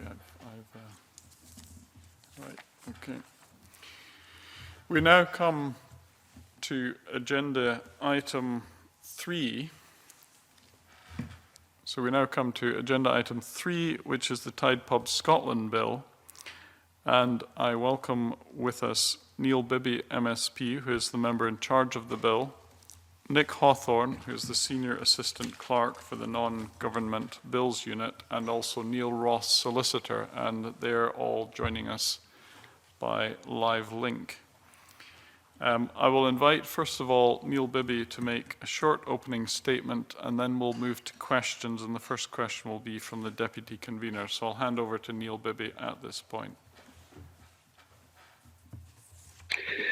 Thank you, Convener, and good morning to members of the committee. For transparency, I refer the committee to my register of interest and the in-kind support that I've received from the Scottish Licensed Trade Association, Campaign for Real Ale, GMB Scotland and Tenants Caledonian Wholesalers. I'm grateful for the opportunity to address the bill today. This is a critical time and moment for Scotland's pubs, the worst time for pubs in Scotland since the Second World War. Some may never open their doors again after the coronavirus crisis. We need to do everything we can to protect and save the pubs that we all cherish and do so much to contribute to our communities. I've never claimed this bill will help all the problems of all pubs, but it's vital that this bill proceeds to help around 750 of them with the well-documented deep-rooted problems in the Tide sector. Tide pubs, unlike pre-Tide pubs, face costly and unusual restrictions which can deny them the flexibility they need to sustain and grow their business. As you heard, pub-owning companies often take far more than is fair from pub profits. The opportunity for Scottish products to reach the Tide sector are limited, and the markup on Tide products can be excessive and unsustainable. By rebalancing the relationship between Tide tenants and pubco landlords, we can help tenants make their businesses work and keep a fairer share of their profits pubs make in the Scottish economy. The big pub-owning businesses say this bill is a solution to a problem that does not exist. They're entitled to disagree, but I think it's arrogant and irresponsible to deny the problems even exist in the sector in the face of the evidence. So let's talk about the problems and let's talk about the evidence. As the Federation of Small Businesses and CAMRA explained in their written evidence, self-regulation has failed. Prior to the England and Wales Code, there had been 6 voluntary codes in 10 years and 4 parliamentary select committee inquiries culminating in a 2011 report which said of statutory regulation, we see no other alternative for an industry which has for too long failed to put its own house in order. This committee has access to the findings of my consultation that I conducted on the bill, in which 93% of the 275 individual responses supported legislative action. The majority of responses to this committee's call for evidence support legislative action. 93% of the near 100 tenants taking part in the committee's own survey say legislation is necessary. Don't let the pubcos tell you there's no problem here. The committee will also be aware of the 2014 CAMRA Commission study, which found that 65% of tenants had an income of less than £15,000 and 74% believed they were worse off as a result of their Tide. How can that be fair or sustainable? Tenants Caledonian have supplied evidence showing that over a 2-year period, while revenues were growing by over 5% for free Tide pubs, Tide revenues fell by 8% according to the CGA Brand Index. Times are tough, but they are tougher if you are Tide. Tenants also cite a CGA study showing that the Tide model extracts over £30 million of profit from the Scottish economy.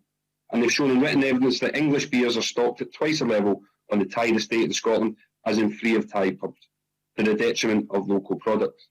The committee heard evidence from Jamie Delap of the Society of Independent Brewers, who said the beer flex provides only a relatively small element of access to the Tide market. We also heard in evidence from Greg Mulholland of the British Pub Confederation that the reality of pubcos' term investment is just a form of a loan. The investment myth has been busted. Tenants pay it back over and over again. And you heard Chris Wright of the Pubs Advisory Service say that investment by pubcos is often at high and uncompetitive rates. You heard that tenants on one side of the border have the protection of a statutory adjudicator, while tenants of the same pubcos here in Scotland do not. I've never made this a party political issue, and I have no desire to do so, but it is a matter of fact that Scottish MPs of all parties, including the SNP, voted for that adjudicator in England and Wales. But there's something the committee didn't hear. It's what the pubcos really think of the statutory code in England and Wales. In written evidence to the BEIS committee, they say awareness of the statutory code is up, tenure has increased, the number of young applicants taking on a tenancy has increased, and pubcos now provide better support for licensees and better recruitment processes. Convener, the evidence is clear. If pubcos are good, responsible landlords, then what do they have to fear from this bill? If a tied agreement is working well for a tenant, then there's no reason to seek redress from a pubcos. But if tied deals aren't working, then we need to rebalance the pubcos' relationship with their tenants to make sure that they do. It boils down to three regulatory principles on which I propose a code should be based. The principle of fair and lawful dealing, the principle that tied pubs should be no worse off than free of tie equivalents, the principle that tied deals should offer a fair share of risk and reward. The committee is asked to decide whether to recommend the general principles of the bill to Parliament. I believe those principles are sound, and I believe they are a proportionate response to the deep-seated issues detailed in committee evidence. I look forward to answering your questions, Convener. Thank you, Mr. Beebe. We will now move to questions from the Deputy Convener. Thanks very much, Convener, and good morning, Neil. I wonder if I could open up the questions with asking you about an issue about turnover.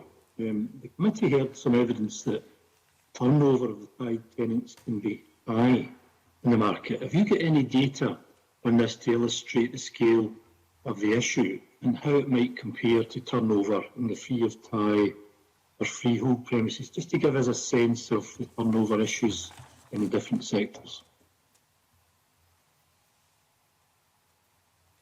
Thanks for that question, Willie. I think the only people that will be able to really know and give full data on that would be the pub companies. The issue here is churn, and it's an issue that I don't think the industry want to talk about, the fact that we have so many business failures in tied pubs.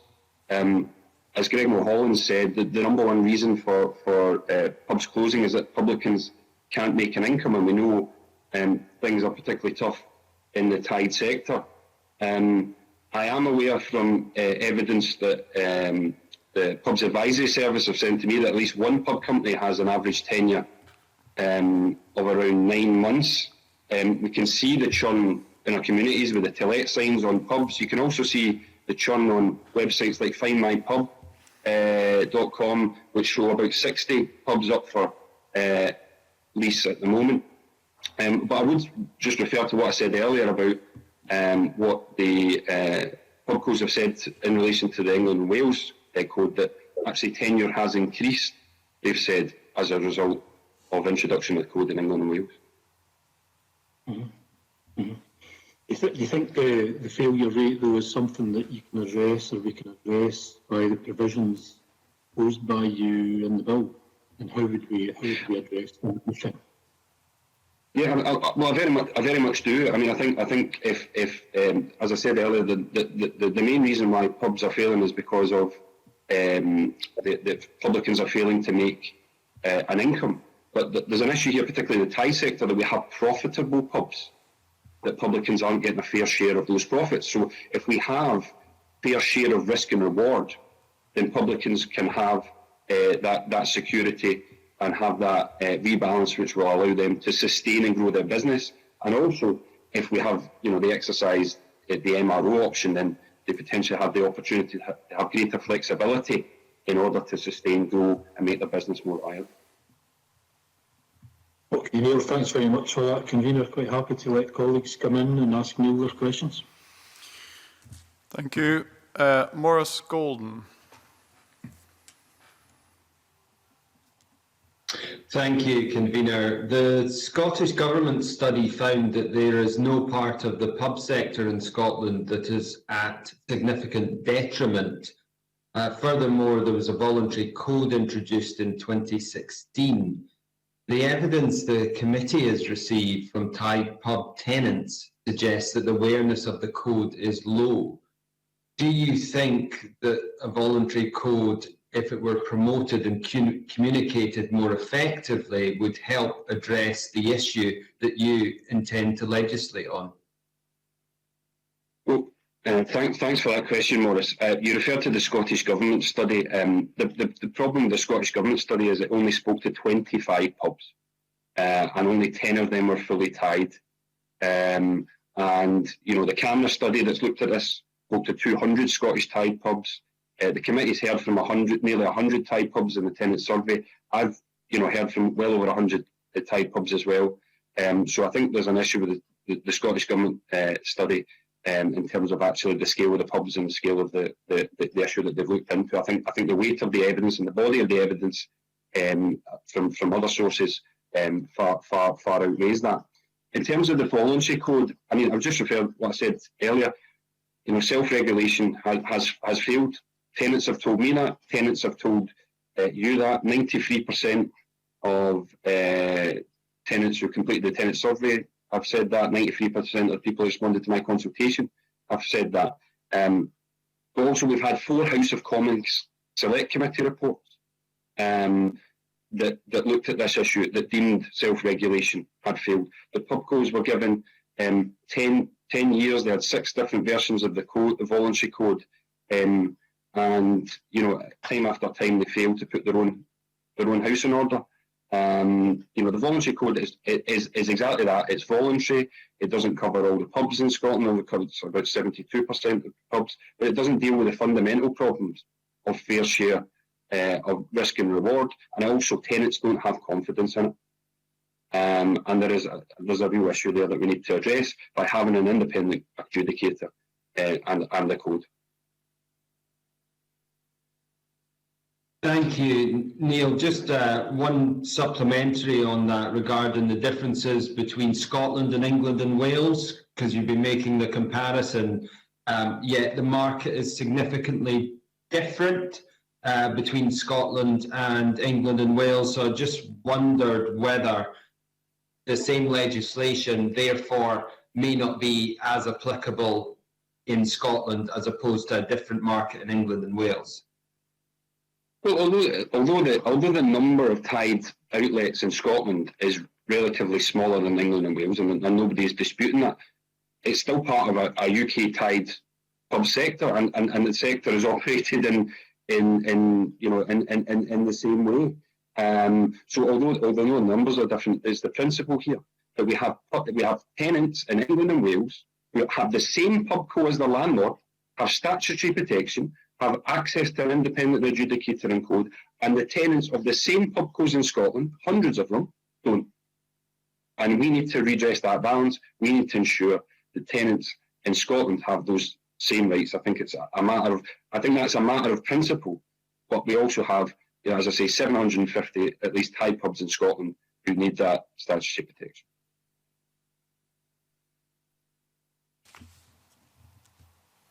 Thank you, Convener. And thank you, Neil. Thanks. Now questions from Rhoda Grant. Thank you, Convener. Can I just ask a follow-on to that question and ask Neil Bibby whether enough time has passed to assess the impact of the changes to the voluntary code? Thank Rhoda for that question. I mean, I think the as I said earlier in relation to Maurice Golden, there has been ample time for the pubcos to get their house in order. I referred to the 10 years and the 6 different versions of the voluntary code in England and Wales. But I also did a consultation on this bill in 2017. And at that point we did a consultation. There was significant support for statutory regulation. And over that 3-year period, the committee is now taking evidence, and there's still significant support for statutory regulation. So over that time period, there is no confidence from tenants. The pubcos have not got their house in order, So I think there's been enough ample time for this to be addressed through a voluntary code. And it's not going to be addressed through the voluntary code because it doesn't deal with the fundamental issues that tenants are concerned about. Can I ask you, I mean, the Minister has told us that he's sceptical about the need for the bill because of their study. The evidence we've received is really polarised. What do you see as the compelling evidence for your bill? In terms of the evidence, I think there's a body of evidence. We've already got the 4 House of Commons Select Committee reports. We've got the camera study. There are other studies, a CGA study carried out by Tenants Caledonian, which I'm happy to provide the committee with as well. We've got responses to my own consultation. We've got responses to the committee. I mean, in terms of the polarising views, I think there are obviously, this is not uncontroversial. You do have different opinions on different sides of the debate here. On one side, you've got the Scottish Licensed Trade Association, the Campaign for Ale, the Federation of Small Businesses, hundreds of tenants in Scotland, and many, many others, including the Society for Independent Brewers. And on the other side, you've got the big multinational pubcos. There are polarising views on this. I believe, you know, that we should support what the coalition here in Scotland are saying. But I also think, if there is an acceptance that there are polarising views, then that in itself is accepting there's a problem here. And I think that is beginning to, you know, it's always been clear to me, but I think it's becoming more and more evident in the committee's work here that we do have a problem. We do have polarising views. And I'm not asking the committee to sit judge and jury on all these issues or all these problems. But what I am saying is, given that there are deep-rooted problems, given that there are well-documented problems, that we need to establish an independent adjudicator to actually look at these issues and to resolve these issues. Otherwise, if we don't, we're going to be back here over and over again, and that's why we need, I think, to introduce this legislation now to establish that and to try and deal with those problems, to improve the Thai pub sector, to try and improve the relationship between pub tenants and landlords, and that's why I believe the bill is vital. Okay. Can I just ask a quick question about the economy, and one I put to the Minister?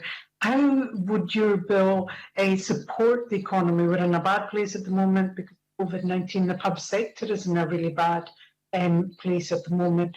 Would your bill help the pub sector, but more importantly, would it help the economy in general? I mean, I believe it will, and I think the evidence, you know, from a range of sources suggests that, and one of those is the submission by Tenants Caledonian, who point to £31 million of profit extraction from the Scottish economy, and they believe that £23 million has been extracted from pubs, and £8 million has been extracted for brewers.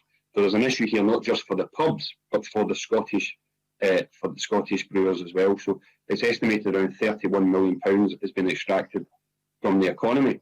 And in terms of if more of that money was retained by Scottish pubs and in the Scottish economy, I think that would be good for the Scottish pubs, it'd be good for Scottish brewers.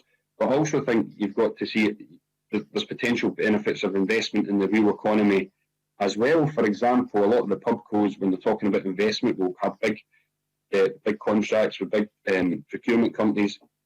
But in terms of if you give local businesses like pubs more flexibility to invest in the pubs, then that will be invested in the real, you know, the real economy and local businesses as well. I think that's far more likely to happen. We're talking about a lot of time in the Scottish Parliament, Scottish Government and councils at the moment about community wealth building. I think this would be an example of, you know, ensuring that we can try and retain the profits, more of the profits that pubs make in Scotland, but in local communities as well. Thank you. And Gordon MacDonald.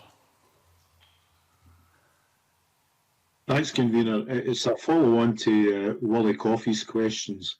At the time of the English legislation, the Institute of Economic Affairs produced a report which said that the removal of the beer tie would make little difference to the health of the industry. The blame attached to the beer tie has been greatly overstated, and there is little evidence that pubs owned by pubcos have been closing permanently at a faster rate than those in the rest of the sector. Indeed, there is other evidence which suggests that the closure in the free trade is 3 times that compared to the Tide pubs since 2010. Do you have any explanation about why free trade pubs or freehold pubs are closing at 3 times the rate of Tide pubs? I think the pubs have been, there's been pub, thanks Gordon for the question, the pubs have been closing at a significant level since 2010. And I think there's probably a range of reasons for that. You know, there are pressures on the industry, there are pressures on pubs right across the board. I hear what you're saying about that report there. There's conflicting views about that.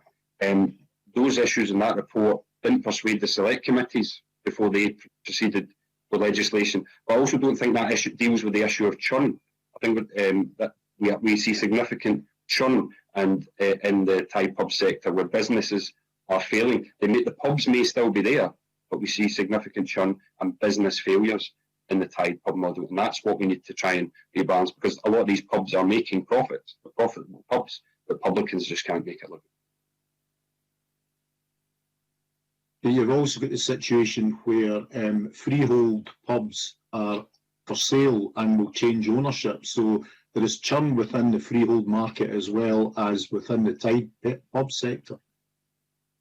Yeah, there will be churn, but I think the churn that we see in the Tide sector is very significant. For example, there's a pub, a former Tide pub in Renfrewshire that I know of that had 4 different tenants in 2 years, and I don't think that is necessarily uncommon. I'm not aware of any kind of free trade pub that's had that number of turnover in my area. For example, so there is significant issues with churn, and I think that is more the case in the Thai pub sector.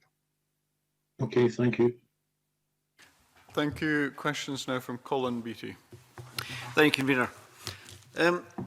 Neil, the committee's heard concerns in relation to the market rent only right which is included in the bill, and in particular that the legal context in Scotland is different for tenants because the 1954 Tenants and Landlord Act doesn't apply. Was it something you considered when you were drafting the MRO provisions in the bill? Thanks for your question, Colin. Yeah, we did consider that issue. I mean, what's important here is that we have a market rent only option for Thai tenants in Scotland, and we ensure that they're no worse off than free of Thai, and we give them the flexibility to grow their own business. So that the MRO provisions are extremely important, and tenants should have that right automatically. The 1954 Act doesn't apply in Scotland, but I don't think that takes away the need for the bill. It's just a different landscape for the code and the adjudicator to work by. I believe the people that are raising the concerns about this legislation are mainly the pubcos, which some may say there's an uncharacteristic concern for the impact that may have on tenants. But I think it's important that we have an MRO option, and yeah, I've considered that issue about the 1954, and I just repeat it. The Scottish Licensed Trader is supportive of this legislation in Scotland as they were in England and Wales, and I think they are aware of the differences in the commercial tenancy laws. Let's hold the thought about the MRO. I'm looking at when you did your opening statement, you actually touched on it about the income levels which some Tide tenants take home in Scotland, and some of the figures here, over 60%, according to CAMRA, take home less than £15,000. Why would you work for less than £15,000? But outside of that, if the MRO provision comes in, presumably they'll be paying whatever the market rent is, which may be more than they're paying now, but they would have the freedom to operate in the way they want. On that sort of level of income, how could they support running a pub?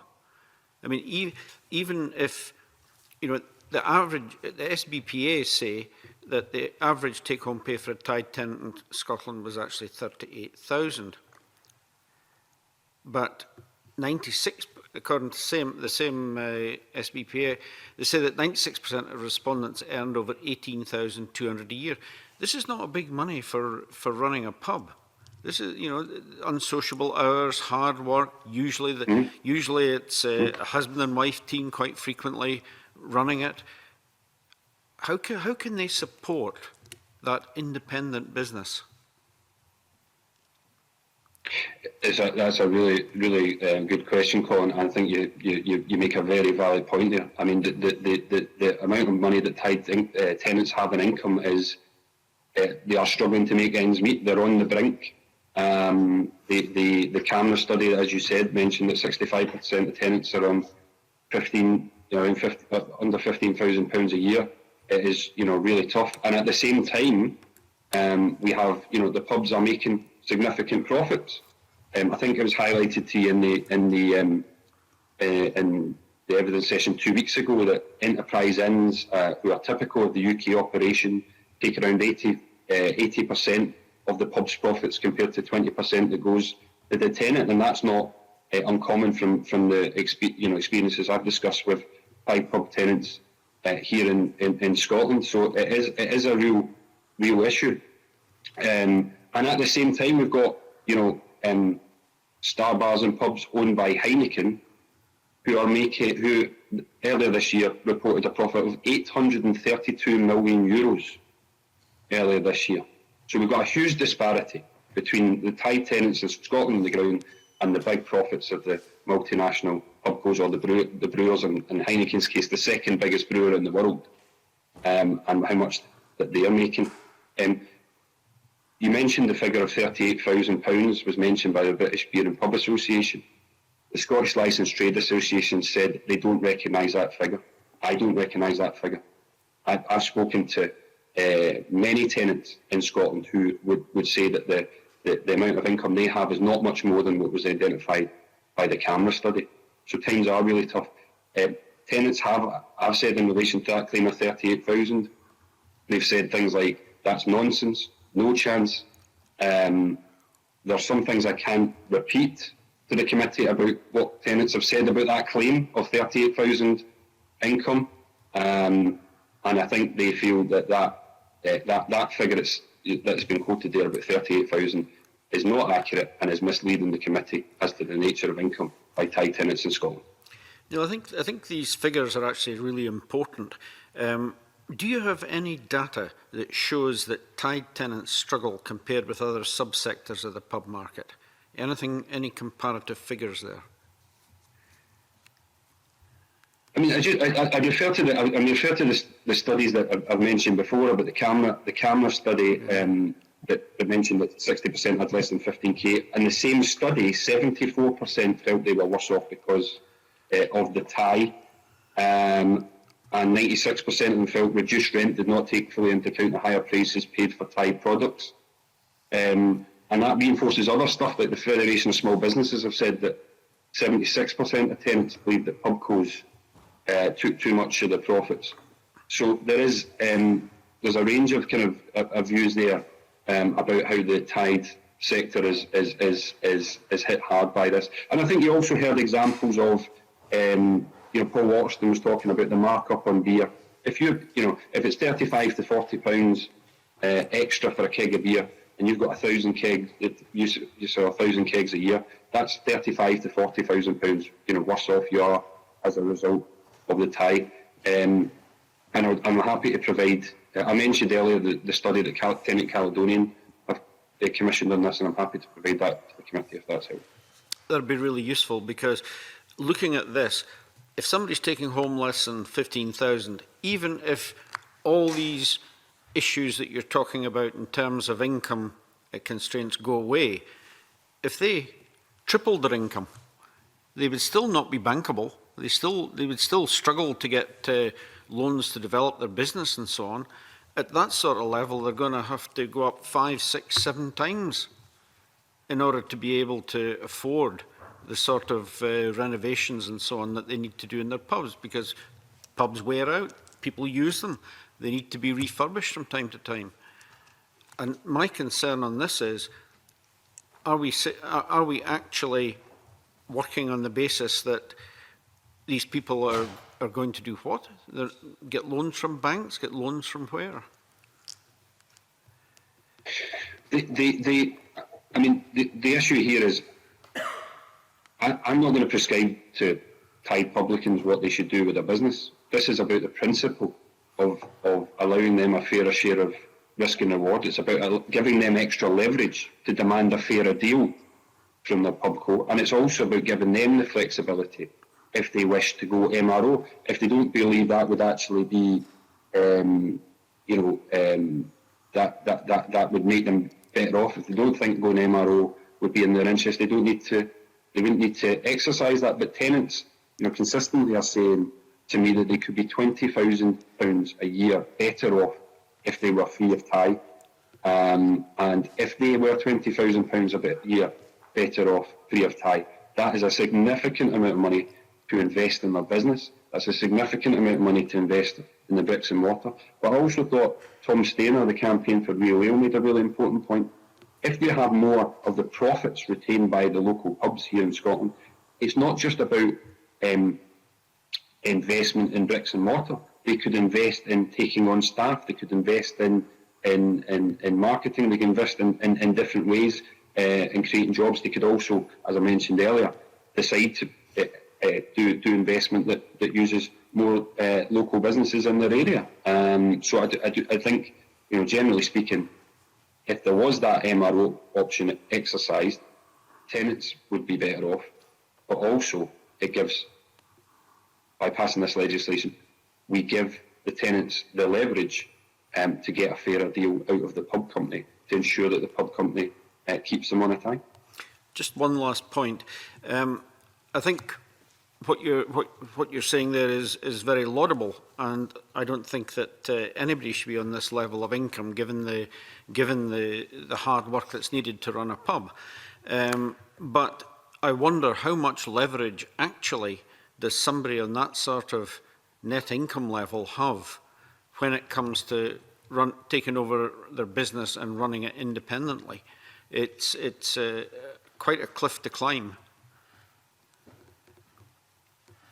Well, they can. I mean, this is about giving tenants the opportunity to take that opportunity. But in terms of leverage, English and Welsh tenants have leverage because they have access to an MRO option.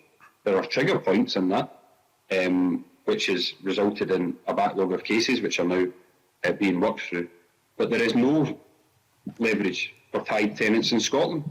So what we should be doing at the very least is ensuring that Scottish tenants have the same leverage as English and Welsh tenants with their pubco, that they could exercise a market rent only option and get a fairer deal from their pubco. Because they may, at the end of the day, this may not result in all the pubs going market rent only. This may result in a renegotiated deal, which has happened in England and Wales. A lot of what's happened in England and Wales has been renegotiated deals between the pubcos and the pub landlords, so that the MRO hasn't been exercised.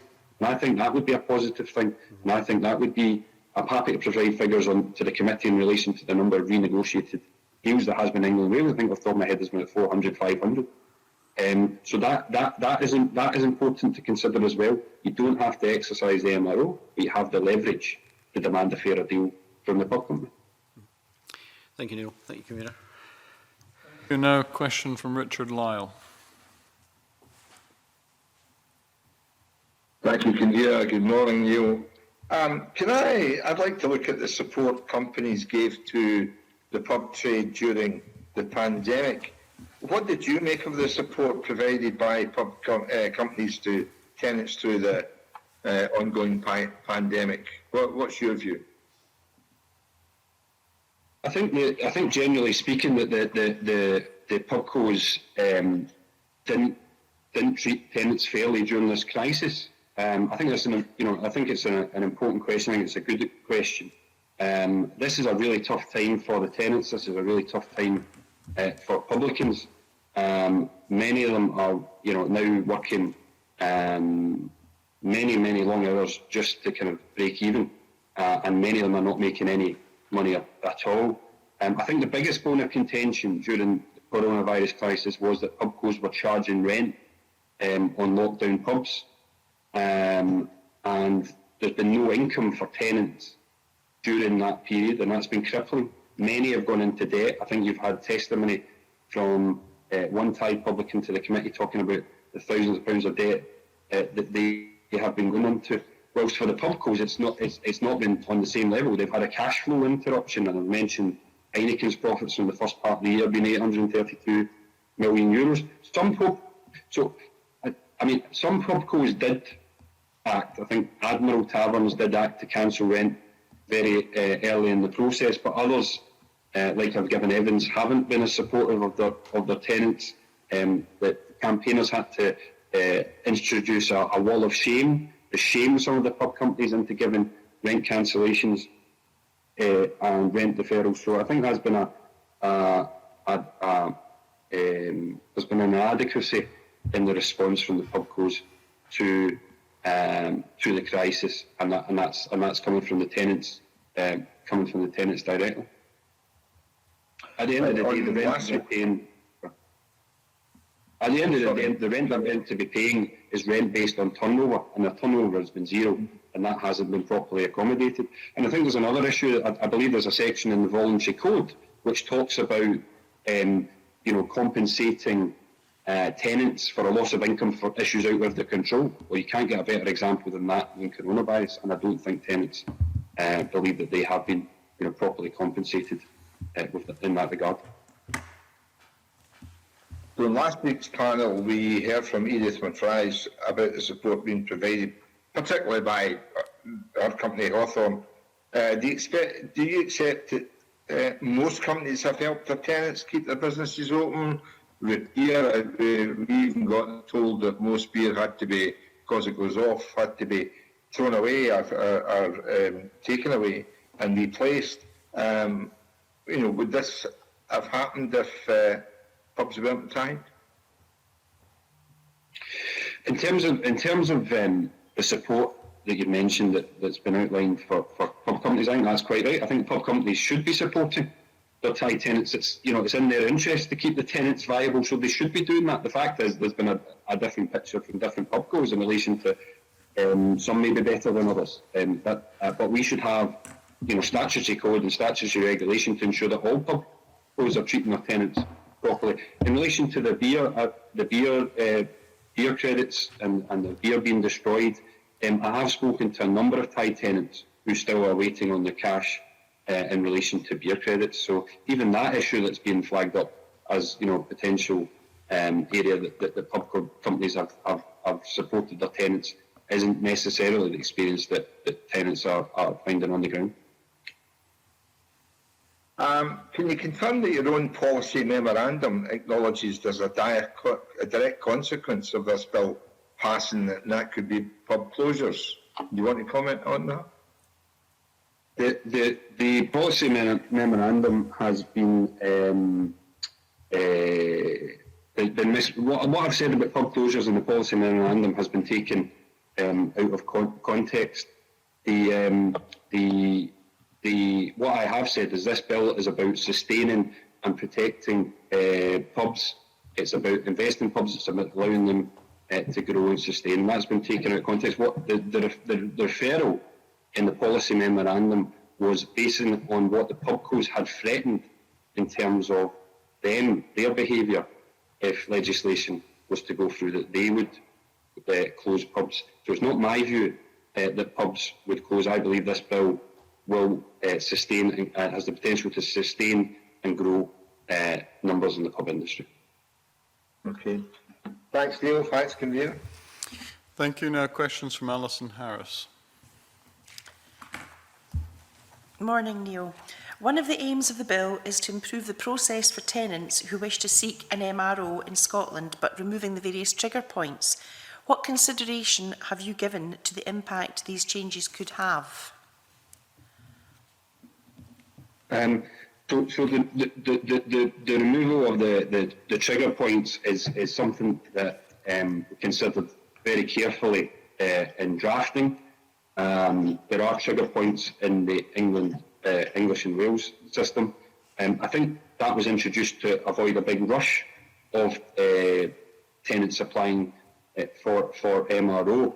But that has also resulted, I think, in a big backlog of cases. Now, I think and understand they're working through those backlog of cases, because that provides that extra red tape for trigger points in terms of the MRO process. I think what this bill does is it makes it simpler, it makes it more straightforward, it's less red tape, and allows tenants more greater leverage in demanding that fairer deal, and rebalances better the difference between risk and reward, and that's something that tenants and campaigners have been calling for. And I've been at pains to say the English and Welsh legislation was a starting point, and I wanted to make improvements on it, and I believe this is one of the significant improvements on the bill in England and Wales. Okay, thank you. And the Deputy Convener, please. Thanks very much again, Convener Neil. Just on the issue about the potential for investment, those, of course, that support the bill suggest it could create investment in Scotland's pubs. And on the other hand, of course, those who oppose it say it could be quite the opposite effect. Have you got any evidence or data that supports your view that free or tie pub tenants are able to create or attract more investment? Well, I believe if tie tenants were free of tie, that they would have more resources and more opportunities to invest in their business. I've said earlier that as tenants I speak to say that we're around 20 grand a year better off. Joe Galley, who is a leaseholder, I think in Aberdeen, in written evidence said he'd be 35 to 40,000 better off, and was worse off because of the markup on beer. And 76%, as I said earlier, of tenants who responded to a survey carried out by the Federation of Small Businesses said they would invest in their business. But I thought Greg Mulholland made an important point in this 2 weeks ago when he said that he thought it was a complete myth that pubcos would no longer invest in their pubs, even if pubs went free or tie. The pubcos would still have an interest, it would still be their asset, there would still be an interest in them ensuring that pubcos are investing in their business. And there was recently I saw an article online that was talking about the investment levels in England and Wales by the pubcos, where there is a statutory code and an adjudicator, talking about 500 to 600 million pounds of investment being made by the pubcos in England and Wales. And I think Lawson Mount Stevens talked about 190 million when he was at the committee 2 weeks ago. So I think there still will be pubcos that will still have the opportunity to invest. There's nothing in this bill that says that prevents investment in pubs by pubcos, but equally there's nothing in, as a tenant put it to me at the weekend, there's nothing in their lease agreements to say that they have a right to investment from the pubcos anyway. But I just, I bring this back to, let's have a fairer share of risk and reward, let's give tenants more leverage, and give the tenants potentially the flexibility to take decisions that would grow, sustain their business, and keep more of the profits that they're making in the actual pub.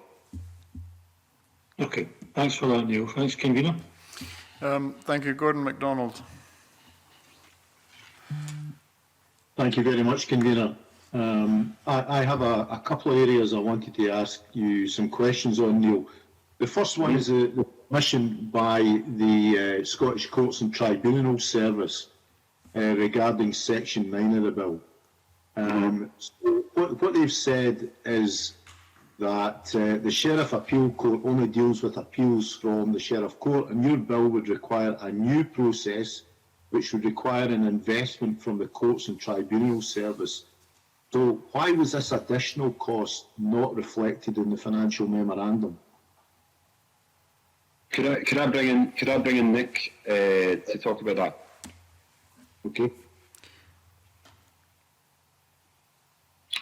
Hi, yes. Thanks, Neil, and thanks for that question, Gordon. The very simple answer to that is we were unaware that there would be such an additional cost. when that provision was drafted, Neil wanted to include an appeals provision. The draft of the bill drafted it in that way to that court. We have had some engagement subsequently with the Scottish Court and Tribunal Service, and obviously it will be for Neil to say. But if the bill required amendment, I think they mention in their evidence that an alternative would be to amend the bill to change the court that the appeal would be heard by, and that would avoid any additional cost. So obviously that would be a matter for Mr. Bibby. But that certainly would be an option. But that's why that cost isn't reflected in the financial. Okay, thank you. And Neil, would you be considering amending your bill to avoid this additional cost? Yeah, I mean, I'm happy to. I'm aware of that issue, and happy to look at that at stage 2 and liaise with the Scottish Courts and Tribunal Service, and if necessary, and I'm sure Nick and the Bills Unit would do the same. And happy to look at that if that's necessary. Okay, thanks very much for that. I wanted to move on to the other area I wanted to ask you about, which is guest beers. So the Kilderkin, where you launched your bill, is owned by Star Bars, and as you're well aware, has a good range of guest beers. How can you therefore argue that the Tide model limits choice of local beers, where the pub that you launched the bill has a good range of guest beers? There is a good range of beers at that particular pub, but there's obviously many pubs that don't, Gordon. I think the guest beer right is important, included in the bill.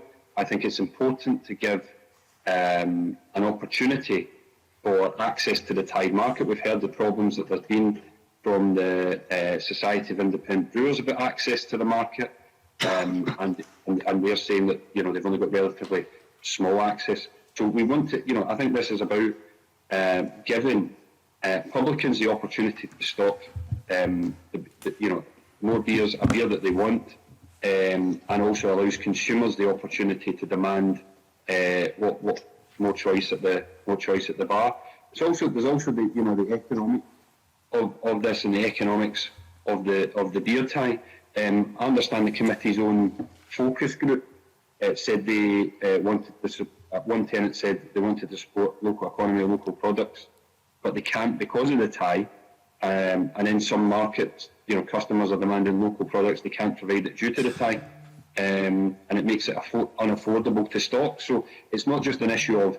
I'm sure the pub companies will show you, lengthy lists of all the beers in the world that they can buy, but the prices in which they're actually selling them on at makes it unaffordable to do that. I think there was in the committee's focus group, there was an example where a publican could buy a keg of beer from Norfolk for £77, but a Scottish beer that they wanted to introduce would have cost them 133, I think, or 135 pounds. So that discourages pubs and local businesses from being able to stock more beers and the beers that they want. I mean, I'm supportive of the fact that we need to get more craft beers into bars and support the Scottish craft beer industry. However, is there not a concern, and the committee has heard these concerns, that the proposed right to a guest beer might not achieve its aim of improving this market access for smaller local brewers? Excuse me. Local brewers in Score, but allowing Tide pubs to offer an alternative mass-produced lager at a more competitive price than under the existing Tide. What consideration did you give to this risk? I think obviously that's in terms of we need to get the code right. This is about ensuring that there will be a code. So I want, as part of that code, there to be a guest beer right. In terms of what consideration I've given to that guest beer right, I'm of the view that I think it should be down to the publican themselves to decide what beer that they want to exercise in terms of that guest beer agreement. So that may be in some pubs maybe a mass-produced lager, like Tennent's Lager in some pubs, but it also might be in other pubs, might be, a beer from the Stewart Brewing Company in Midlothian, or from Kelburn Brewery in Barrhead, or many of the other breweries that we have across Scotland. So my kind of thinking of it is give the publicans the flexibility, give the consumers the choice to do that. But that's something that can, that should and could be looked at in the code. But what we're doing here is establishing a guest beer right in the first instance. And of course, the MRO option, if exercised, would actually give the publicans the opportunity to stock however many different beers that they want and the consumers demand.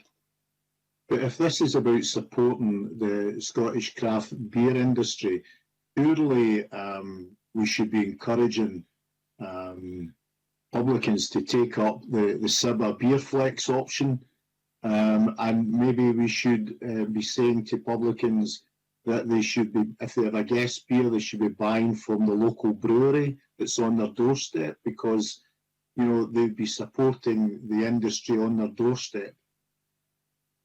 I mean, that is the aim of the bill here, is to support pubs, to support the brewing industry here in Scotland.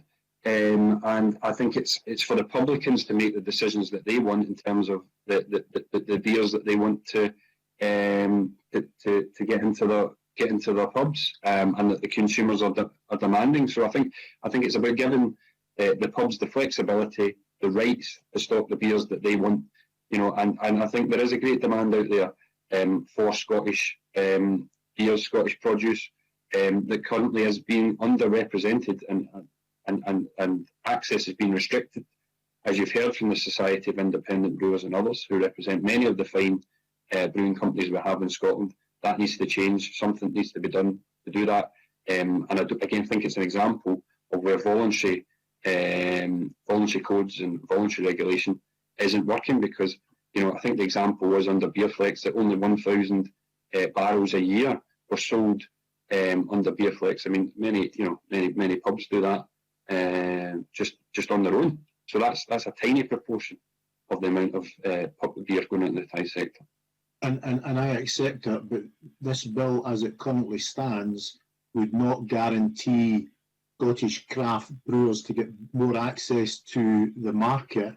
All it would do would give, as you said, the publicans an option, and they could move over to another mass-produced lager rather than taking a local craft beer.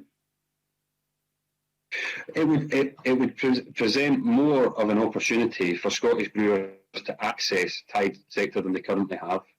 And I think, my own personal view, it should be down to the publicans and consumer choice as to what that beer is. I would like to see more Scottish, craft beer in Scottish pubs, and I think this affords that opportunity. And also, I just repeat as well, if MRO is exercised, then there's a lot of opportunity for pubs to stock the beers that they want. Okay. And also, if the guest beer right was exercised, of course, that would make publicans, better off as well, and then be able to, cross-subsidise potential other ties. But I really think, to be honest with you, in all the submissions from the pub companies, they're opposed to this bill. They're opposed to a lot of the provisions in this bill. But I actually think their opposition to a guest beer right, just one beer in a pub, guest beer right, is it just shows how unreasonable they are, really, that they're not even willing to actually allow that level of access. And I think that's regrettable. I think that's another reason why we need to do something. Okay, thanks very much, and I apologise for my landline going off in the middle of the questioning session. We'll now have questions from Andy Whiteman. Thank you very much, Convener. Just a few questions for Mr Bibby. First of all, can you just clarify that in Scotland, tied arrangements are purely private contracts? They're not subject to any existing regulation, obviously out with standard contract law and health and safety and all the rest of it, but there's no specific statutory arrangements governing that arrangement between a tied tenant and a pubco. Is that the case? Your bill would be the first to do that? Yes. Okay, thanks. I want to come back to the question of market rent only options. Now, the landlords have argued that this will disincentivise investment, I think on the basis that any investment they may make there, they won't be cited on whether, in fact, the tenant will, at some point in the future, choose to exercise that right. Now, I didn't get the chance to ask them because we didn't have a great deal of time, but I spoke to them subsequently, privately, and asked them, well, is there really a difference? Because if a tenant exercises a market rental option and a landlord has made an investment, let's say they've invested £100,000 in new kitchen equipment, then my understanding is that any rent assessment that was made for the purposes of a market rent option would, of course, take account of the investment in the asset that's been made, and it would attract a higher rental. So in other words, the landlord wouldn't be disincentivized because the market rent only option would reflect the fact that they've made the investment. Now, the pubcos tell me that that's not strictly true, because part of the return they get is not in the dry rent, but in the wet rent. So my question to you is, the way you framed the bill, will a rent assessor under a market rent option being exercised adequately take account of the investment that's been made by the pubco such that they needn't worry about that market rent only option being exercised?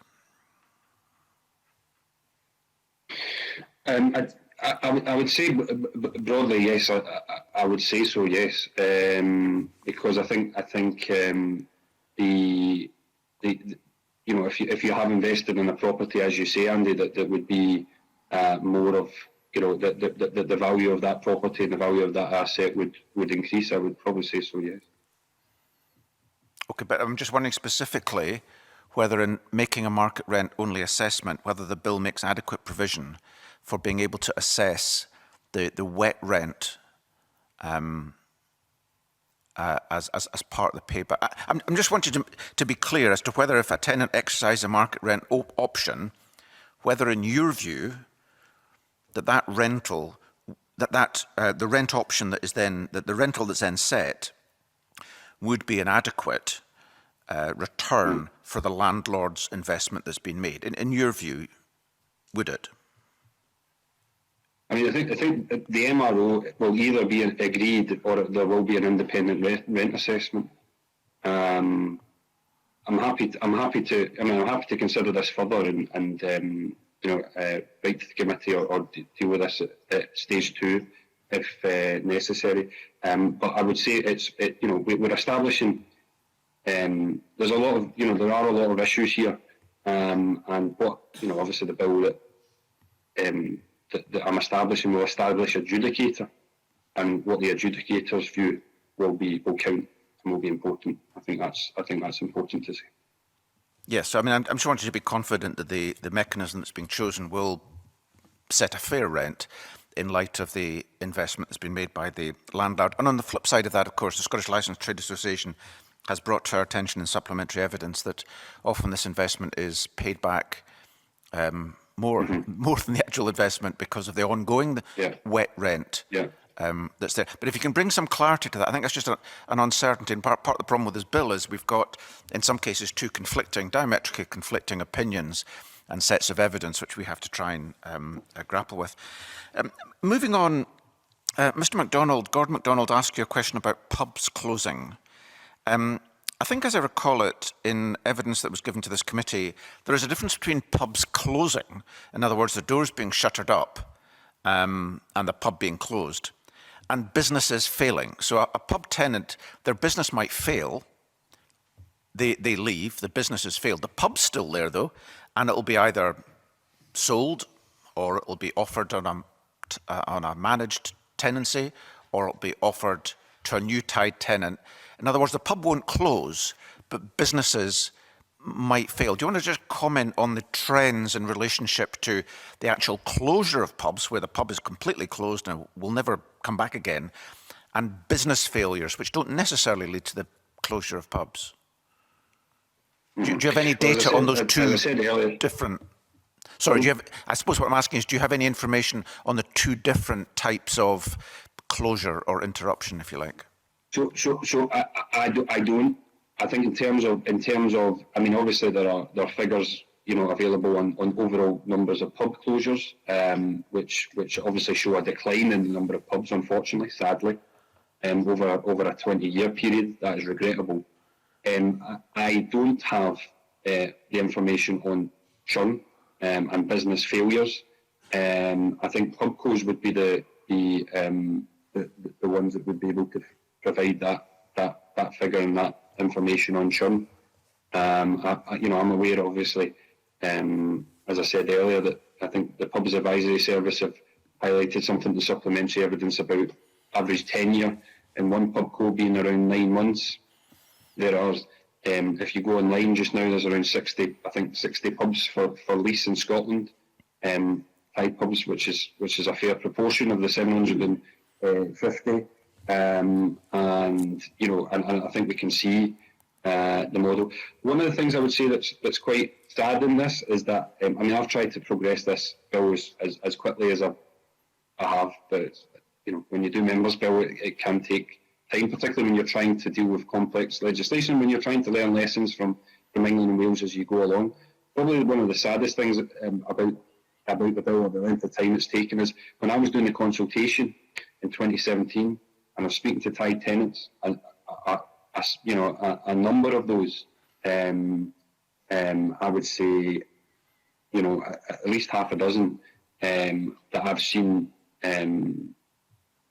for let now online, and there's a number of, you know, and there'll be far more tenants who have just they've been brought to the brink. Their business has failed, and unfortunately, this bill is now too late for them. And you know, I've received a number of emails over the last few years about, you know, Tide publicans getting in touch with me saying we're really struggling to make ends meet. Really want to get this. You know, can you tell me when this bill is going to be introduced? And unfortunately, it's been too late for them. They've had to hand the keys back. Their business has failed. But still, you know, still believe this is important to protect current tenants and prospective tenants in the future. You know, I think that's a critical point.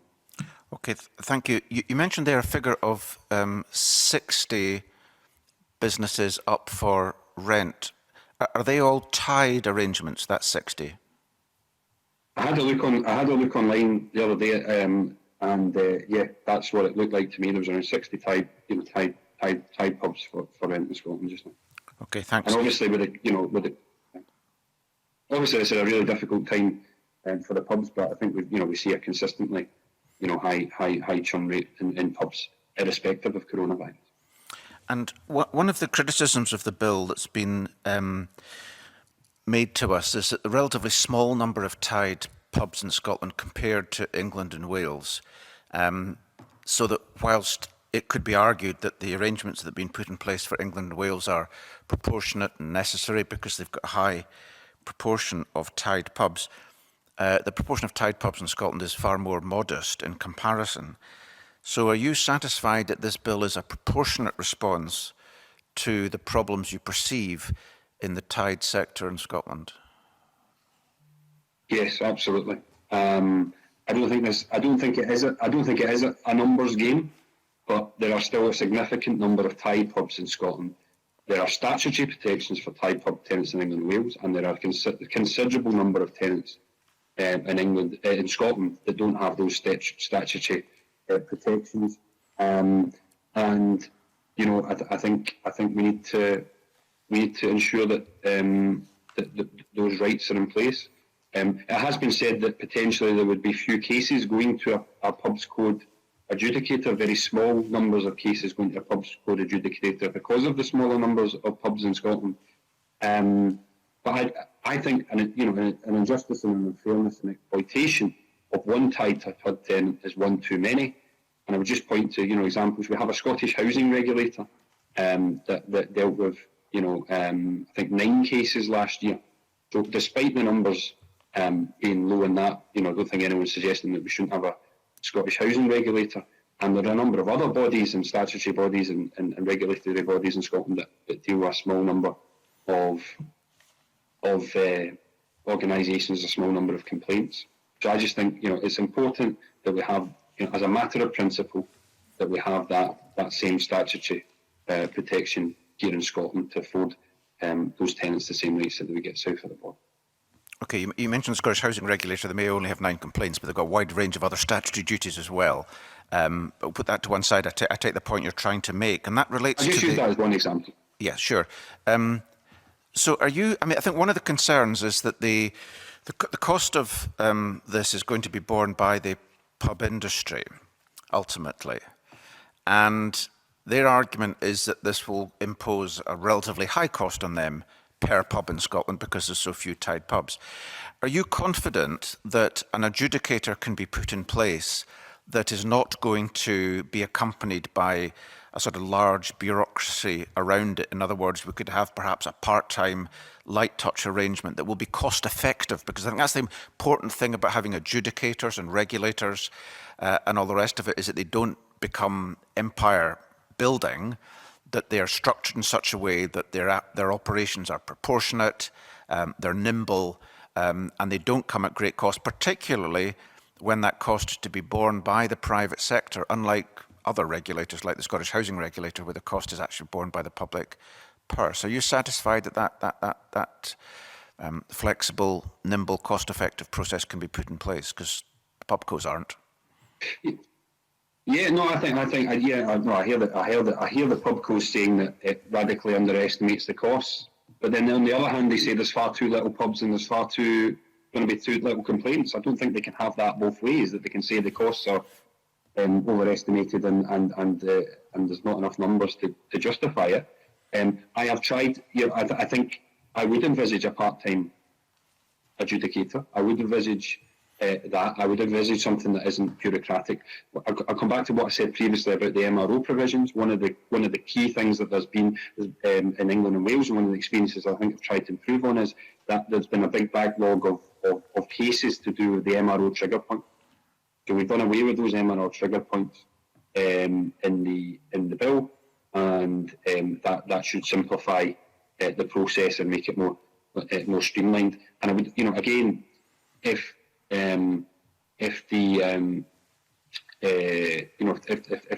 it's working well and we give tenants more leverage to get a fairer deal out of the pub companies, again, that should hopefully be less bureaucratic as well. In terms of the overall point, I think as other points are made about the costs, I think I don't want it to be overly bureaucratic and cost a significant amount of money. I don't think it will.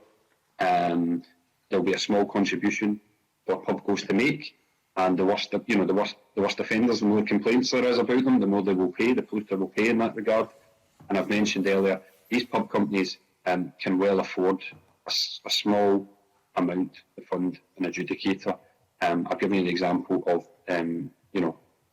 one of the companies that owns a pub company's profits, and they can well withstand the ability of a small charge to set up this adjudicator.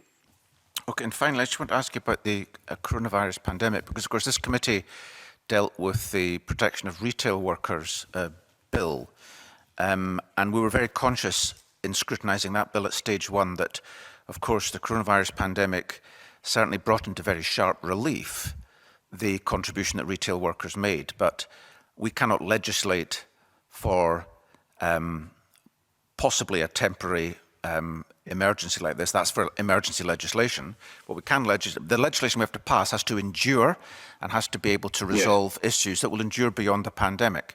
Obviously, the pandemic may change some of those fundamentals in ways we don't quite understand yet, and so in a sense we can't really legislate for that. But it's important, whilst we're conscious of the impact this has had, that we're not legislating in response to that, which is essentially a temporary. Are you content? I mean, so one way of asking this question would be to ask, do you envisage that the number of tied pubs, if your bill were to be enacted, might increase in Scotland because it was a more attractive option for tenants?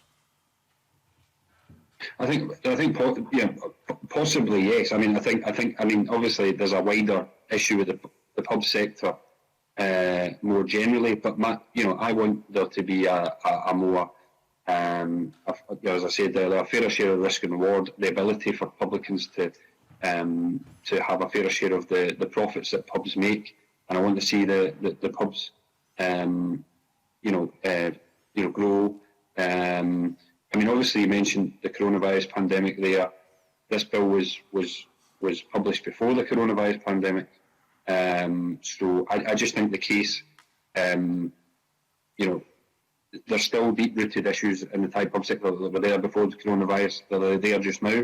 But I think that issue, is something that we can look at. I think we've got an opportunity here in Scotland to, we've got the English and Welsh legislation. We've got an opportunity in Scotland to make this the best place to be a Thai tenant in Scotland. We've got the best opportunity to have the best Thai pub sector, although we are coming at legislation after England and Wales. We have the opportunity to have better legislation and improve the Thai sector here in Scotland. Thanks, Convener. All right, thank you. If there are no further questions from members, I will ask Mr. Beebe if he wants to briefly sum up his position to the committee before we move into private session. Mr. Beebe. If you don't mind, Convener, could I ask if Nick Hawthorne has any points to make? I don't know if he does, but would that be an order, Convener, just to check? Yes, certainly, if there's any points you want to sweep up on, as it were, so to speak. Thanks, Neil. No, nothing specific. We've got a few notes of things that Neil said we could usefully write to the committee on, and there was one or two things I was noting in terms of some data and statistics from some of the members' questions. So we'll speak to Neil and refer back to the committee as appropriate. Thank you. I'll just say thank you, Convener. So I'll just say thank you again for the opportunity to discuss the bill today. I would reiterate, I think, the need to support publicans at this time and support the much-loved small businesses that we have in Scotland. I believe in this bill. I believe it's the right thing to do, and I think doing nothing would be the wrong thing to do. This bill introduces statutory rights for tenants in England and Wales, and that was passed on a cross-party basis, and I see no reason why this bill to give rights to Scottish tenants should not pass through, and I'm happy to work across parties and with all committee members to get this done. I hope the committee will support the general principles of the bill. They are fair, reasonable and sound, and if the committee believe the bill should be considered further by new in Parliament, we'll have the opportunity to look at that, obviously, at stage 2, and I just repeat, I'm happy to work with the committee to develop the bill further, and I'm happy to expand on the evidence that I've given today and any further questions you may have. And just thank you again, Convener. All right, thank you very much. We'll thank Neil Beebe and also Nick Hawthorne and Neil Ross, who have come in with him or appeared virtually with him. I'll now move into private session. Thank you.